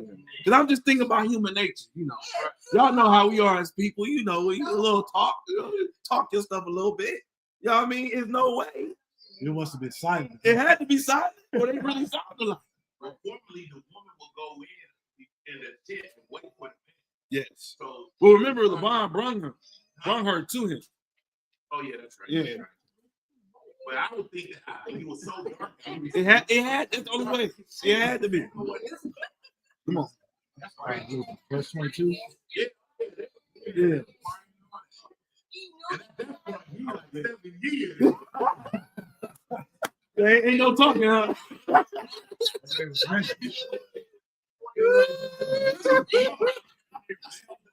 He said, all those years feel like days. These days is over. It's time to move in action. All right, let's go. So we at verse 22. All right. Come on. All right, verse 22. Come on. And Laban gathered together all the men of the place and made a feast. That's that party. Mm-hmm. Verse 23. And it came to pass in the evening that he took Leah, his daughter, and brought her to him. And he went in unto her. And Laban gave unto his daughter Leah Zilpah, his maid, for a handmaid. Come on. And it came to pass that in the morning, behold, it was Leah. And he said to Laban, what is this thou hast done unto me? Did not I serve with thee for Rachel? Wherefore then hast thou beguiled me? Oh, I told you. At some point, y'all will visit you. Yeah. So the very way you blinded your father, you also was blinded. Yep. Yeah. Your father was blind and couldn't see you. Now you blind and can't see the woman you with. And it come back that quick. You reap what you sow that quick. So yeah, Laban beguiled him. Yep. But all you doing is getting right back what you put out. There you go. Come on. Verse 26. Come on. And Laban said, it must not be so done in our country to give the younger before the firstborn. Come on. Fulfill her week, and we will give thee this also for the service which thou served with me. Yet 7 other years. And see, that's what happens. See, when we do things wrong, oftentimes it's gonna come back 5 to 10 times worse than what you did.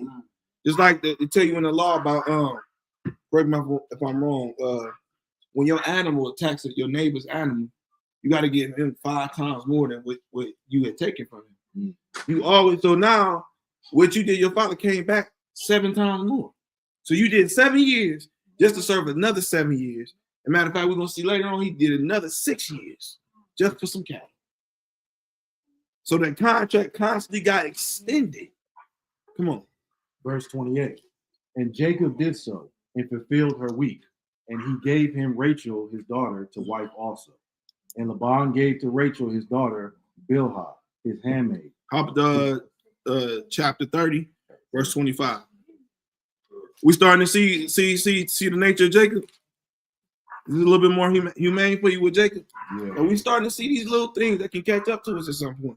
Let's hop at verse 25. All right, Genesis chapter 30, verse 25. Come on. And it came to pass, when Rachel had borne Joseph, that Jacob said unto Laban, send me away that I may go unto mine own place and to my country. Give me my wives and my children, for whom I've served thee, and let me go. For thou knowest my service which I have done thee. Now, you know, according to the law, right? When you come in as a servant, anything that happens in between that time, whether it be a wife or children, it technically belongs to that master, right? And so we're actually seeing Torah played out before we see the actual physical Torah given. We see the oral law being played out, and even going back to the Rachel Leah situation, according to the Torah, it's definitely the firstborn who gets the rights of marriage, right? And so technically, LeBron didn't really do much wrong, did he? I mean, At least in that aspect. Not really. But he got it. No. Yeah. He just did. He lied. He did. But he did the same thing Jacob did, right? Yeah. So we see here, because Jacob prophetically was gonna get it anyway, right? Yeah. He just sped the process up. So guess what Laban did? He slowed the process down. Right. Balance. Didn't you say that balance, too? Valid. I'm telling you, your decisions can slow you down. Yeah. It's not necessarily a thing of slowing you down to get you off course, but sometimes he'll put these struggles in your life so that you can stay a steady course. Mm-hmm. Because if he allowed these things not to be in your way, you may go so fast that you get out of course. So we see with Jacob, although that's not what he wanted, but the reality is, if Leah is not in the picture, there is no children of Israel. Right. Because as tender-eyed as she, I guess, was, he had more children with her than any of the other. Facts, she did. Mm-hmm. Right? So she wasn't that tender-eyed, apparently. Well, you know, her and Rachel was bargaining. Oh, Her and Rachel was bargaining. Yeah. look, give me the man drinks. Yeah, it was bargaining for sure. 3 months you have stolen me from my husband. Right.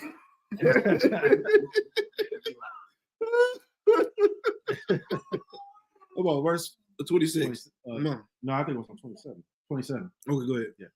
And Laban said unto him, I pray thee, if I have found favor in thine eyes, tarry for I have learned my experience. Watch this. Go ahead. That the Lord have blessed me for thy sake. And see, that's the other thing, right?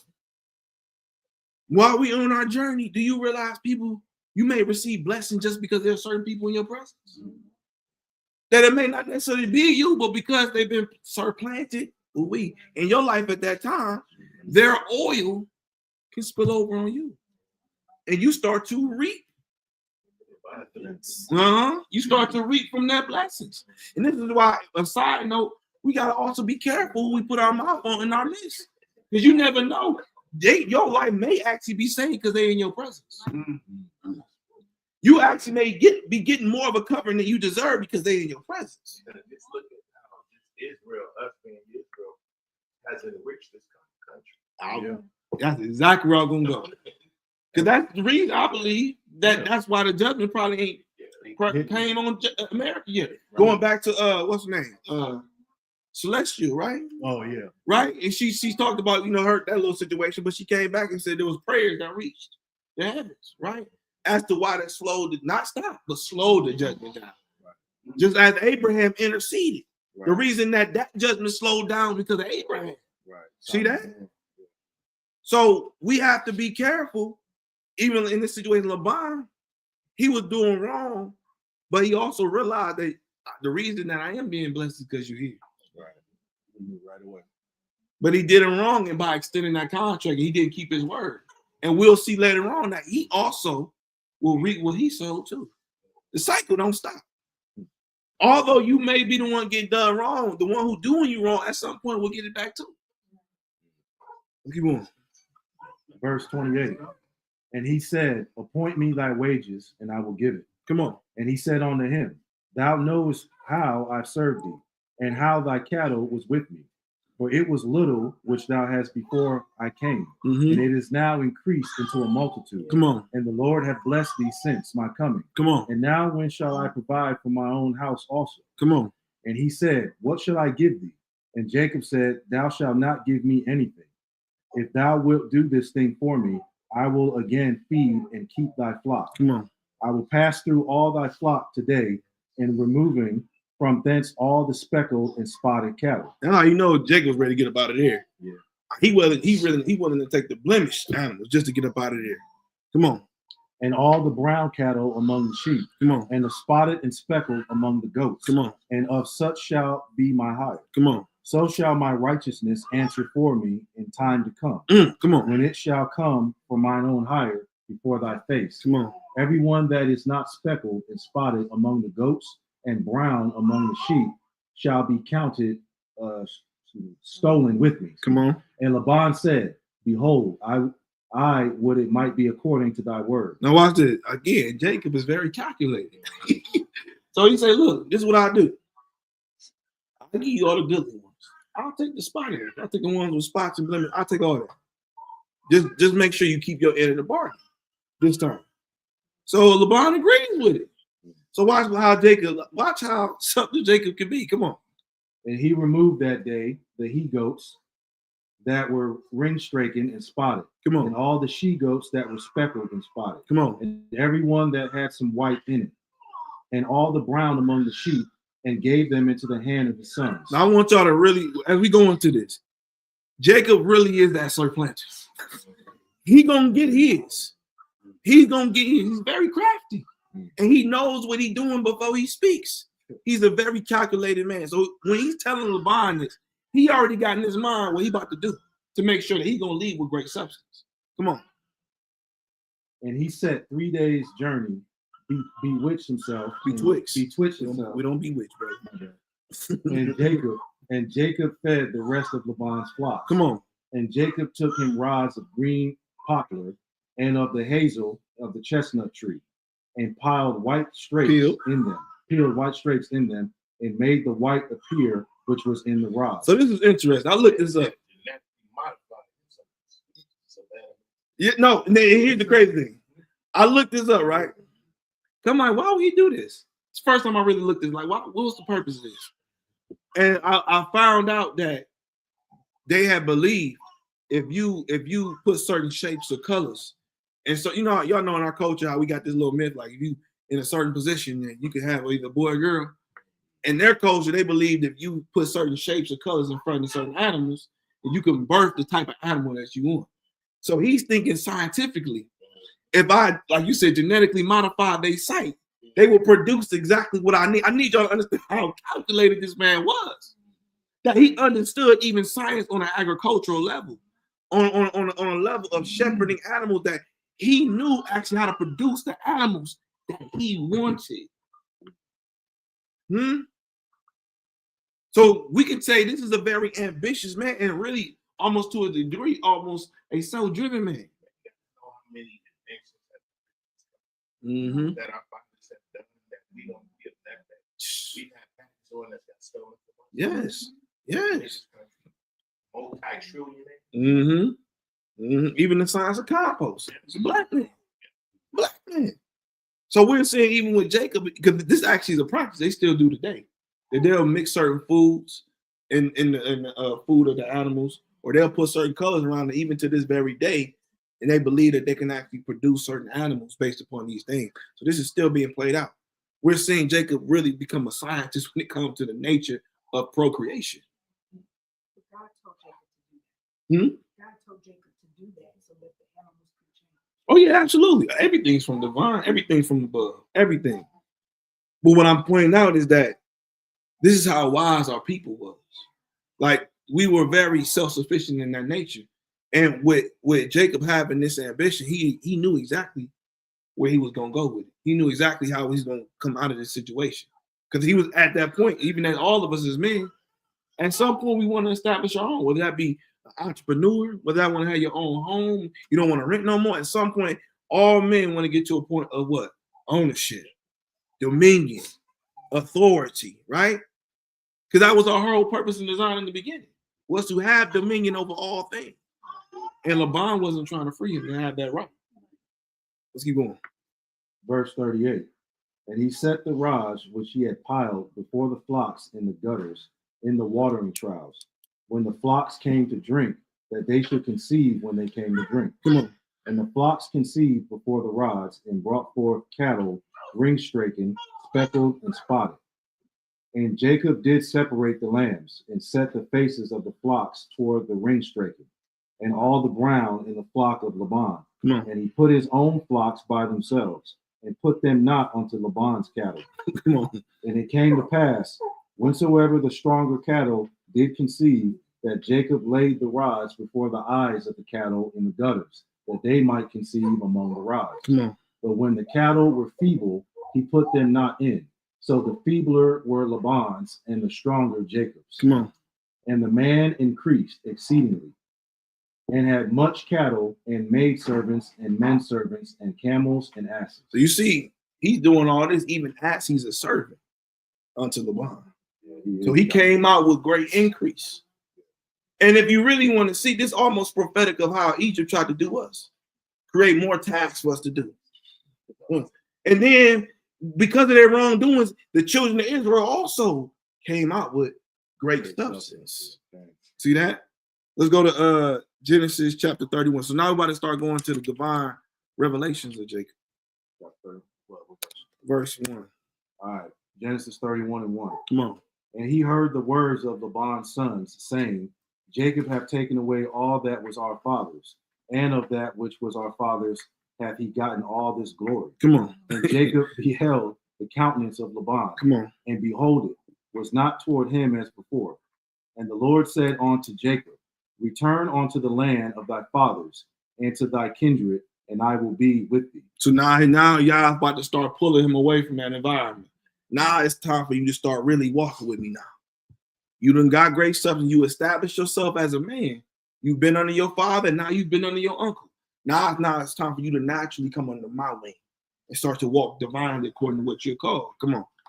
And Jacob sent and called Rachel and Leah to the field unto his flock. Come on. And said unto them, I see your father's countenance, that it is not toward me as before. Come on. But the God of my father hath been with me. Come on. And ye know that with all my power I have served your father. Come on. And your father hath deceived me, and changed my wages 10 times. Come on. But God suffered him not to hurt me. Come on. If he said thus, the speckled shall be thy wages, then all the cattle bear speckled. And if he said thus, the rindstraken shall be thy hire, then bear all the cattle rindstraken. Come on. Thus God hath taken away the cattle of your father. Come on. And given them to me. To remember, where y'all opens up, can't no man shut. It was all, once you're in covenant, you remember you have an abundance of blessings. You have an abundance of inheritance. And was that not promised to Jacob through his father? Right? That he would have this type of dominion and that he would be a prince over the world. Come on. And it came to pass at the time that the cattle conceived, that I lifted up mine eyes and saw in a dream, and behold, the rams which leaped upon the cattle were ring-straken, speckled and grizzled. And the angel of God spake unto me in a dream, saying, Jacob. And I said, Here I am. And he said, Lift up now thine eyes, and see all the rams which leap upon the cattle. Come on. Are ring-straken, speckled, and grizzled. For I have seen all that Laban doeth unto thee. Come on. I am the God of Bethel. Now remember, Bethel means what? The house of Elohim. So I'm the house. I am that God of the house of Elohim. Now keep in mind, this was before the place was actually called Bethel. So watch this. I need you to figure this out. He's establishing his house spiritually before it manifests physically. He's establishing his house spiritually before he establishes it physically. This place was not called Bethel just yet, but he's declaring the tabernacle of Elohim shall be in this place, the land that I promised your fathers, Abraham, Isaac. Come on. Where thou anointest the pillar, and where thou vowest a vow unto me. Who we? Now arise, get thee from this land, and return unto the land of thy kindred. Come on. And Rachel and Leah answered and said unto him, Is there yet any portion of inheritance for us in our father's house? They're like, bro, you done took everything. What will our father give us now? Since you done took everything from him? Right? Come on. Are we not counted of him strangers? For he hath sold us and hath quitted and devoured also our money. For all the riches which God hath taken from our father, that is ours, and our children's. Now then, whatsoever God hath said unto thee, do. So, keep in mind, these are wives already. These are his wives already, Rachel and Leah. And they're seeing even a difference, like, well, he gave you all this stuff. What is our father going to give us? As if they're not inheriting that too. You see? You see? Being greedy, right? But we know, obviously, that there was an idolatry in the house anyway, right? So that you even start to have to see, because remember, Rachel, what does Rachel mean? Raquel, what does it mean? A wandering sheep. So she had the mindset to wander off or even think for herself. You see that? And we'll see that play out even in her character later on too. And she was spoiled. Yeah, because she said she was the beloved one. So she was very spoiled. So she, what they call entitled. I know you my husband, you got all this, but I need something from my father too.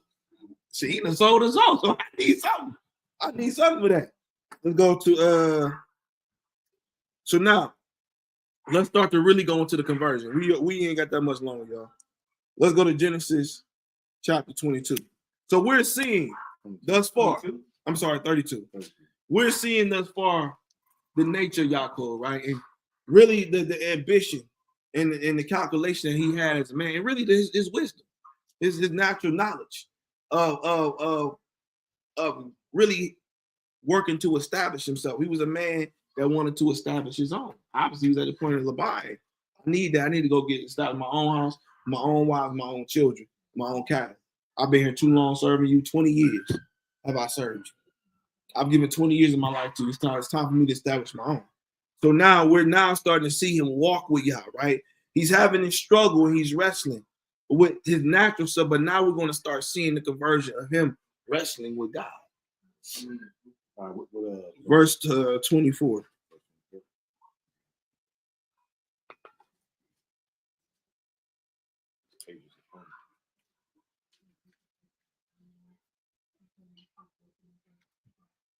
Genesis chapter 32, verse 24. All right, verse 24.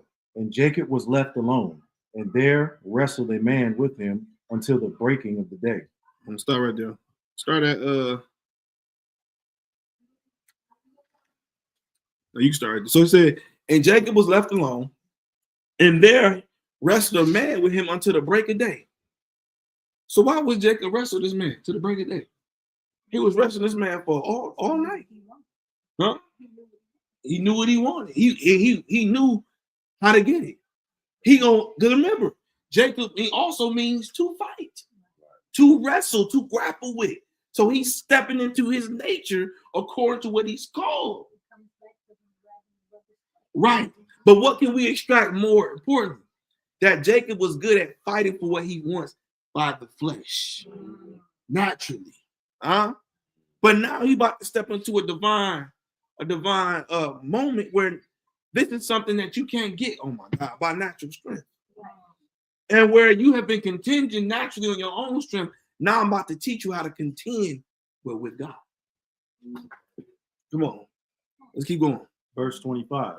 And when he saw that he prevailed not against him, he touched the hollow of his thigh. Come on. And the hollow of Jacob's thigh was out of joint. Now I want to point something out. Keep in mind, he's wrestling, according to what we read, he's wrestling an angel.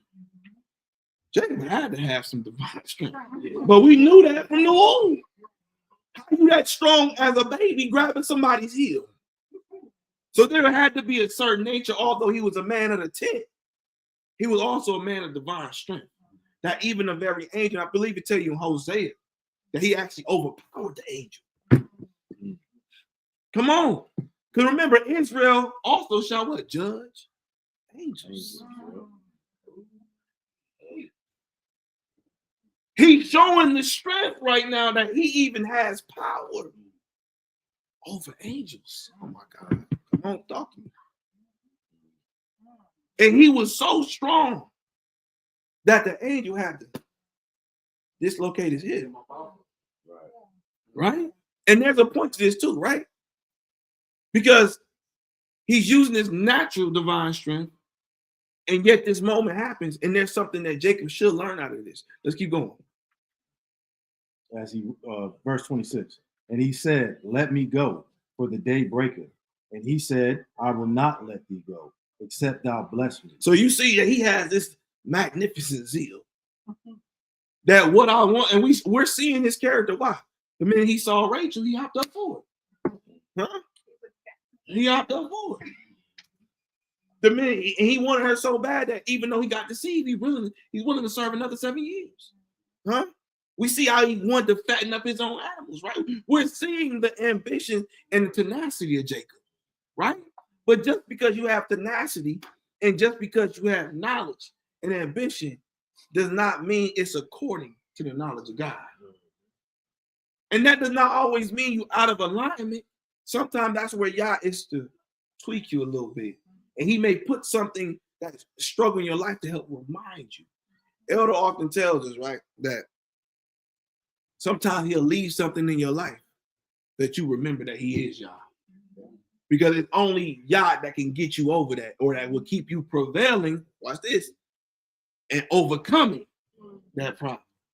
And we're seeing this through Jacob, that Yah is sending him an eternal reminder that you can do nothing without me.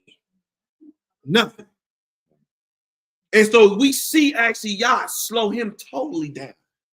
Because if you know anything after this story, he starts to walk with a limp for the rest of his life. To remind him. Would that be considered what Paul was talking about in Corinthians, the thorn in the flesh? Was this the thorn in the flesh for Jacob? No, I wouldn't say that. I would say that. Because a thorn, I can see where you're going with that, but this was more like, for example, I have brands, right? When I was a part of the fraternity. I believe, because I prayed for these brands to get off heavily. But after Elder gave us that message about leaving, I believe he left this for a reminder that I'm the one who brought you out of that. Right. I'm the one who delivered you from that. Not by your own strength, not by you denouncing. It's by my will on your life that you've come out of this. So I would look at that as a thorn, but more of a reminder. This is my hollow thigh for me. So we'll see even later on. We'll go. Matter of fact, let's keep reading. Okay. Verse 27. 26. Start there. Okay. Verse 26. And he said, let me go, for the day it breaketh. And he said, I will not let thee go, except thou bless me. Come on. And he said unto him, what is thy name? And he said, Jacob. And he said, thy name shall be called no more Jacob. Conversion. Come on. But Israel. Come on. For as a prince has thou power with God and with men, and has prevailed. You see that? Because he ultimately prevailed over the angel. He ultimately prevailed over the angel. So therefore, because he had proven himself to be willing to fight, not just for anything, but he's actually fighting for what? A divine blessing. Yes. So when you say that we're in the wilderness, Mm-hmm. and this is where we're supposed to take off all of the old. Mm-hmm. Okay, so with us being in the wilderness and we're trying to take off all this old, we're wrestling Yes. to get to this point so that we can get our name. Yes. The blessing of the name from Yah. All of it. Right. All of it. I'm just Yeah. trying to take and just line this up. Yes. Yes. Because remember, in the wilderness, this was where we were supposed to be proven and to shed off that old man. Egypt was supposed to be shed off of us going through the wilderness. So the shedding of the old self, that's the old habit. Old habits, old ways. All of that. Old communication, yes. Corrupt communication. You get rid of. Yes. Okay. Then this is when we start to lock in The name. In Hebrew, when you say name, you mean authority. So now once we shed that, now we can divinely walk into that authority. Yeah, there you go. There you go. So Jacob earned his keep. Now he was no longer, watch this. He no longer was wrestling with the flesh, but he was now wrestling with the spirit. See, that's the whole point of transitioning. But we wrestle not against flesh and blood, but principalities in high places. See, all that we see is nothing but a reflection of the unseen. And so this is Jacob's conversion now, from going from Jacob, because all he saw from his peripheral at first was a man. He didn't see the spirit of God, he saw a man. And as he started to wrestle, watch this, and fight for that blessing, how many of us are fighting to daybreak for our blessings? Woo. Jacob was under was importunity. Mm-hmm. Luke 18 and 8 actually teaches us about what importunity is. That's actually how we're actually supposed to go when we want your spirit. We're supposed to go in the importunity. Mm-hmm. Right? When we actually want something with that knowledge, with that promise. Yes. Right. And so lots of times we get that faith to just something to believe God. Sometimes you gotta wrestle with God for something. Yes. That shows faith. Yes. Right? So Jacob overcoming that angel was really actually him using faith because he actually know at some point he was dealing with something divine. Correct. Because he asked for a blessing. Correct. You're not going to ask a regular man for no blessing. Not at all. No, I'm not going to let go until you bless. Right. And that's what we're supposed to be like spiritually. Like God promises something because he got the promise, but he also understands. Because then you come to understand that God actually tells him what after this. Not only a new name, but he begins to now he cuts covenant with him. There you go. Yes. He makes covenant with Jacob. So the covenant of Abraham, Isaac, Jacob is now solidified by sealed. Yes. Sealed. Yes. It can't be broken. So Yah can't break his covenant with us. Nope. Because by 2 or 3 witnesses, everything is established. Yes. That's why he said, I'm the God of Abraham, Isaac, and Jacob. Yep. Right? Because those three, 4 brothers, they can't be broken. There you go. So it's silent, right? And so we have to have immaturity when we want something from God. All of us want to have that Jacob moment in our work. Mm-hmm. Yeah. All of us. I don't care if it's for your healing. It can be something that you want to sickness, and you know God told you that it's not time for you to die. You may have to fight for your healing. Yep. Right? Yep. I'm not gonna let you go to your faith. I'm gonna hold on to you. I'm not gonna let you go to your place. Yep. Right? Yep. It may be something with your children. It may be whatever it is. When it comes to a promise, all of us want to come to a place where we have to believe God's promise. Mm-hmm. Yes. Yeah, because you'll see, especially once you start to fulfill that. And that's how powerful Yah is, that he'll give us a hands up when our time is kind of slowing down. And you'll see the fathers at some point, once they know like the time is up, you'll see them say, I'll give my spirit up to you. It's done. I've completed my mission. As Paul said, pour me out. Pour me out. I'm done. So we all should want to get to that place rather than leaving with what ifs or couldas, wouldas, shouldas. So let's keep going. Verse 28 again. Verse 28. I'm probably gonna do a part 2 to this because kind of. And he said, thy name shall be called no more Jacob, but Israel. For as a prince has thou power with God and with men. See that? So he said, as a prince, this is the same now. Guess what? Isaac's word is now starting to come to pass. That you not only have power with God, but you have power with men as well. And has prevailed. Going back to, let's go pull this up, the name. Let's go to the name. Right? So the name Yisrael, right? It's actually a 2-rooted word. Now on the surface, Yisrael, or you can say Yasharel, means prince of the power. Or it can mean God prevails. And it can also mean contender. But when you actually start to break down, it's a 2-rooted word, which is Sarah or El and El. Sarah actually means it means to fight or to loosen. Let's go to Matthew chapter 16 real quick. To fight or to loosen. Matthew chapter 16, verse 13.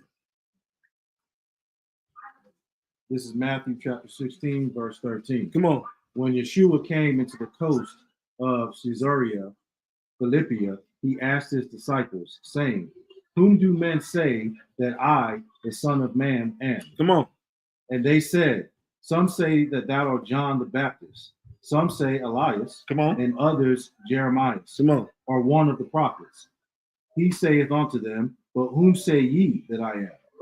And Simon Peter answered and said, thou art the Messiah, the Son of the living God.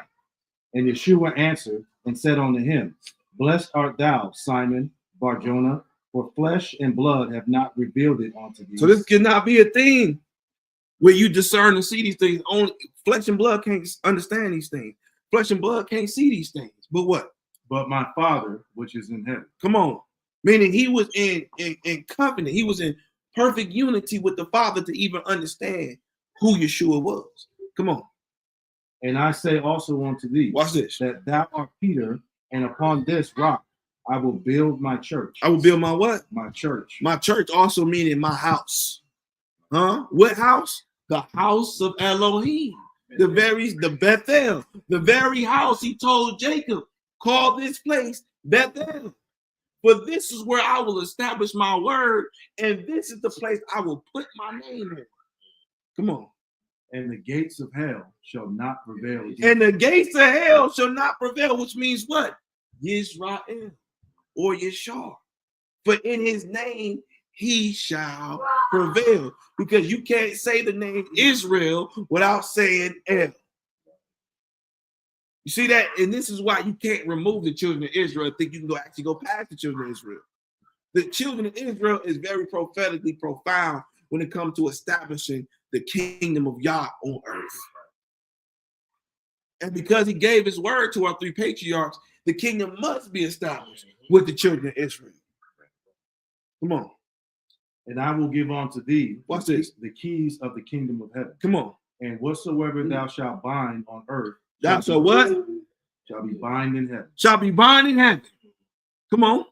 And whatsoever thou shalt loose on earth Whatsoever thou shalt loose on earth, come on. shall be loosened in heaven. Sarah. Sarah means one who can loosen things, or to loose it, or to fight. Fight when you bind something up, that means you're able to bring things into captivity. More than overcome. More than overcomers. You're more than overcomers. The victory is already won, right? Let's go to 2 Corinthians chapter 5. So going back to this, two root words, Sarah, El. Sarah meaning to loosen, to fight, or to set in order. Remember, who was the government of the kingdom? The children of Israel. And the purpose of the government or the intercessor or one who has power between God and man is to set the whole world in order. He's a mediator, right? 2 Corinthians chapter 5. Then you got El. El means what? Power. God. Mighty one. Watch this. One who is like God. 2 Corinthians chapter 5. Verse 1. 2 Corinthians chapter 5, verse 1. For we know that if our earthly house of this tabernacle were dissolved, we have a building of God. Come on. An house not made with hands. Come on. Eternal in the heavens. I want you to remember something. What did he say? He said, I am the creator of Israel. I am the creator of Israel. In Jacob shall I establish my house called Bethel. So he's saying, for we know that if our earthly house of this tabernacle was dissolved, we have a building, or it says Bethel or Bethel, which means building or house of God, and house not made with hands, and eternal in the heavens, which is Israel. Israel is that house. So when he says that the Gentile cleaves unto the skirt of a Jew or the garment of a Jew, really what it's saying is he will cleave unto the house of God. Oh my God. Come on. See, we're looking for an actual building, right? A temple. And this is the profound thing about the Gentile trying to forsake us, not realizing you actually need us to cleave to the house of God. Because we are the house of God. Come on. Yes. Yes, exactly. Then he said judgment first start at the house of God. Exactly. Bethel. Come on. The house has to be clean first. Verse 2. Now watch this. Remember, Jacob also means what? To groan. It also means to go through struggle. So he said, for in this we groan. Come on. For in this we groan earnestly, desiring to be clothed upon with our house, which is from heaven. Which is from what? Heaven. From heaven. And to let the kingdom of God be established on earth as it is in heaven. This is actually the manner of how the master told us to pray, right? That we're praying that the house of Elohim come down on earth as it is in heaven. So he said, Paul says that we groan for it, or we struggle for it. Come on. Even creation groans. Exactly. This is the struggle of all creation, that the children of the righteous may be established. Come on. If so be that, being clothed, we shall not be found naked. Cool, come on. For we that are in this tabernacle do groan. Remember, Jacob was a what? A tent dweller. He knows to stay in his father's house. Matter of fact, Jacob knows that's where his safety is. Esau likes to be in the terrain where danger is. That's why we see it today. They like to jump out planes and all type of stuff, right? Right? They just like danger. While us people, we like to stay on the surface. We like to stay on the porch all day. We just want to be around family, cookouts, some good music, picnic, line dancing. We don't need all that thrill where our life is so dangerous. I'm telling you, the sign shows just like that. So he said that we see right here, but we that are in this tabernacle do groan, being what? Burdened. Come on. Not for that we would be unclothed, Watch this. but clothed upon that mortality might be swallowed up of life. Ooh, wait, come on. Now he that hath brought us for the self same thing is God. Come on. Who also hath given unto us the earnest of the Spirit. Come on. Therefore we are always confident, knowing that while we are at home in the body, we are absent from the Lord. Ooh, come on. For we walketh by faith, not by sight. Come on. We are confident, I say, and willing rather to be absent from the body and to be present with the Lord. Come on, Father, I'd rather be with the Lord right now, be in this body. Because this body is making me absent from the Lord. Because this body is what? Wretched. Oh, wretched man that I am. Come on. Wherefore we labor, that whether present or absent, we may be accepted of him. Come on. For we must all appear before the judgment seat of Mashiach, that everyone may receive the things done in his body. Ooh, come on. According to that which he hath done, whether it be good or bad. Come on. Knowing therefore the terror of the Lord, we persuade men, but we are made manifest unto God. Come on. And I trust also are made manifest in your conscience. Come on. For we command not ourselves again unto you, but give you occasion to glory on our behalf, that ye may have somewhat to answer them which glory in appearance and not in the heart. Come on. For whether we be beside ourselves, it is to God, or whether we be sober, it is for your cause. Come on. For the love of Mashiach constraineth us. Come on. Because we thus judge that if one died for all, then we are all dead. You see that? So what is he saying? As one who died in the flesh for us, we too must die in the flesh. See that? We too must make our transition, that we too may be taken up as the first fruits of Yah. As the master went through his death, burial, and resurrection, we too must go through our death, burial, and resurrection. And we're seeing this through Yaaqob, that he is going through his death, burial, and resurrection by all the sorrows and the stress that he went through in his life. Because ultimately, as he took his journey, and when he died, guess what came afterward? His family came out as a nation, a kingdom. He had to fulfill his purpose, because the family of Jacob were then supplanted in Egypt. As we too are now supplanted in America. And as we came here as a broken people of many different families, best believe we will lead this nation as a kingdom. Same exact way. Come on. Verse 15. And that he died for all, that they which live should not henceforth live unto themselves. Come on. But unto him which died for them and rose again. Come on. Wherefore, henceforth, know we no man after the flesh. Ye though we know Mashiach after the flesh, yet now, henceforth, know we him no more. Come on. Therefore, if any man be in Mashiach, he is a what? A new creature. See that? When you're in Mashiach, you must become new. You must actually take on a new name. You can't be called the former things once you're in Christ. Matter of fact, everything that was part of it must die to become a new creature or a citizen of the kingdom. So therefore, if any man be in Christ, he is a new creature. Watch this. Old things are passed away.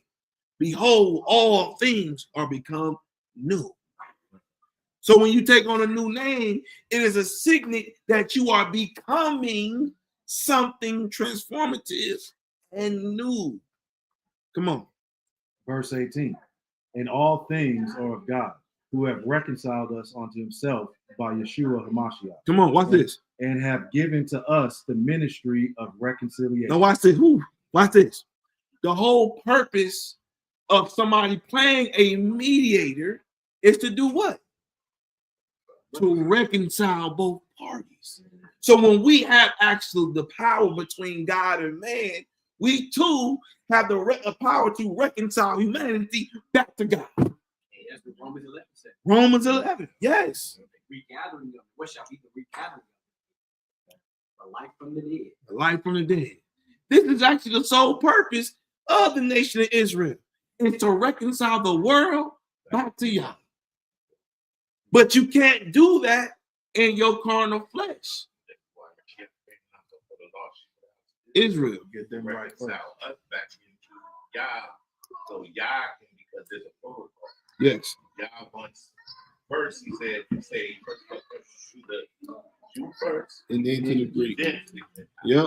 And this is why judgment comes to the house of Israel first. Yeah. They have to be set right first. Yes. Okay. Come on, we're gonna wrap this up. That's what they get to study. What's up, man? Come on. Verse 19.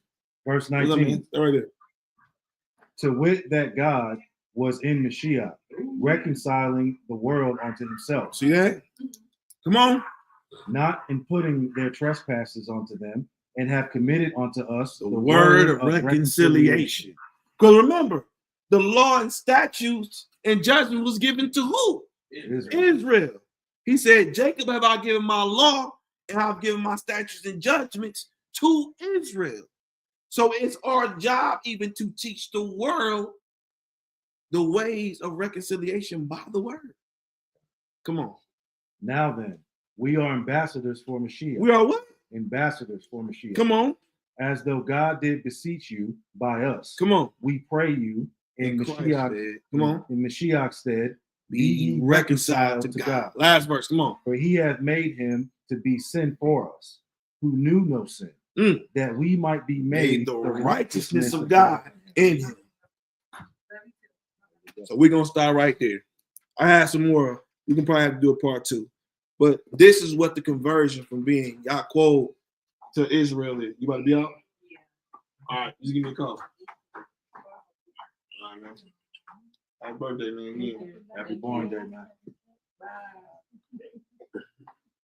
So this is the purpose of this conversion, that we're no longer having to wrestle with flesh, but now that we've prevailed and obtained the power of God and over men, we now can contend for the faith against the darkness and the kingdom of darkness.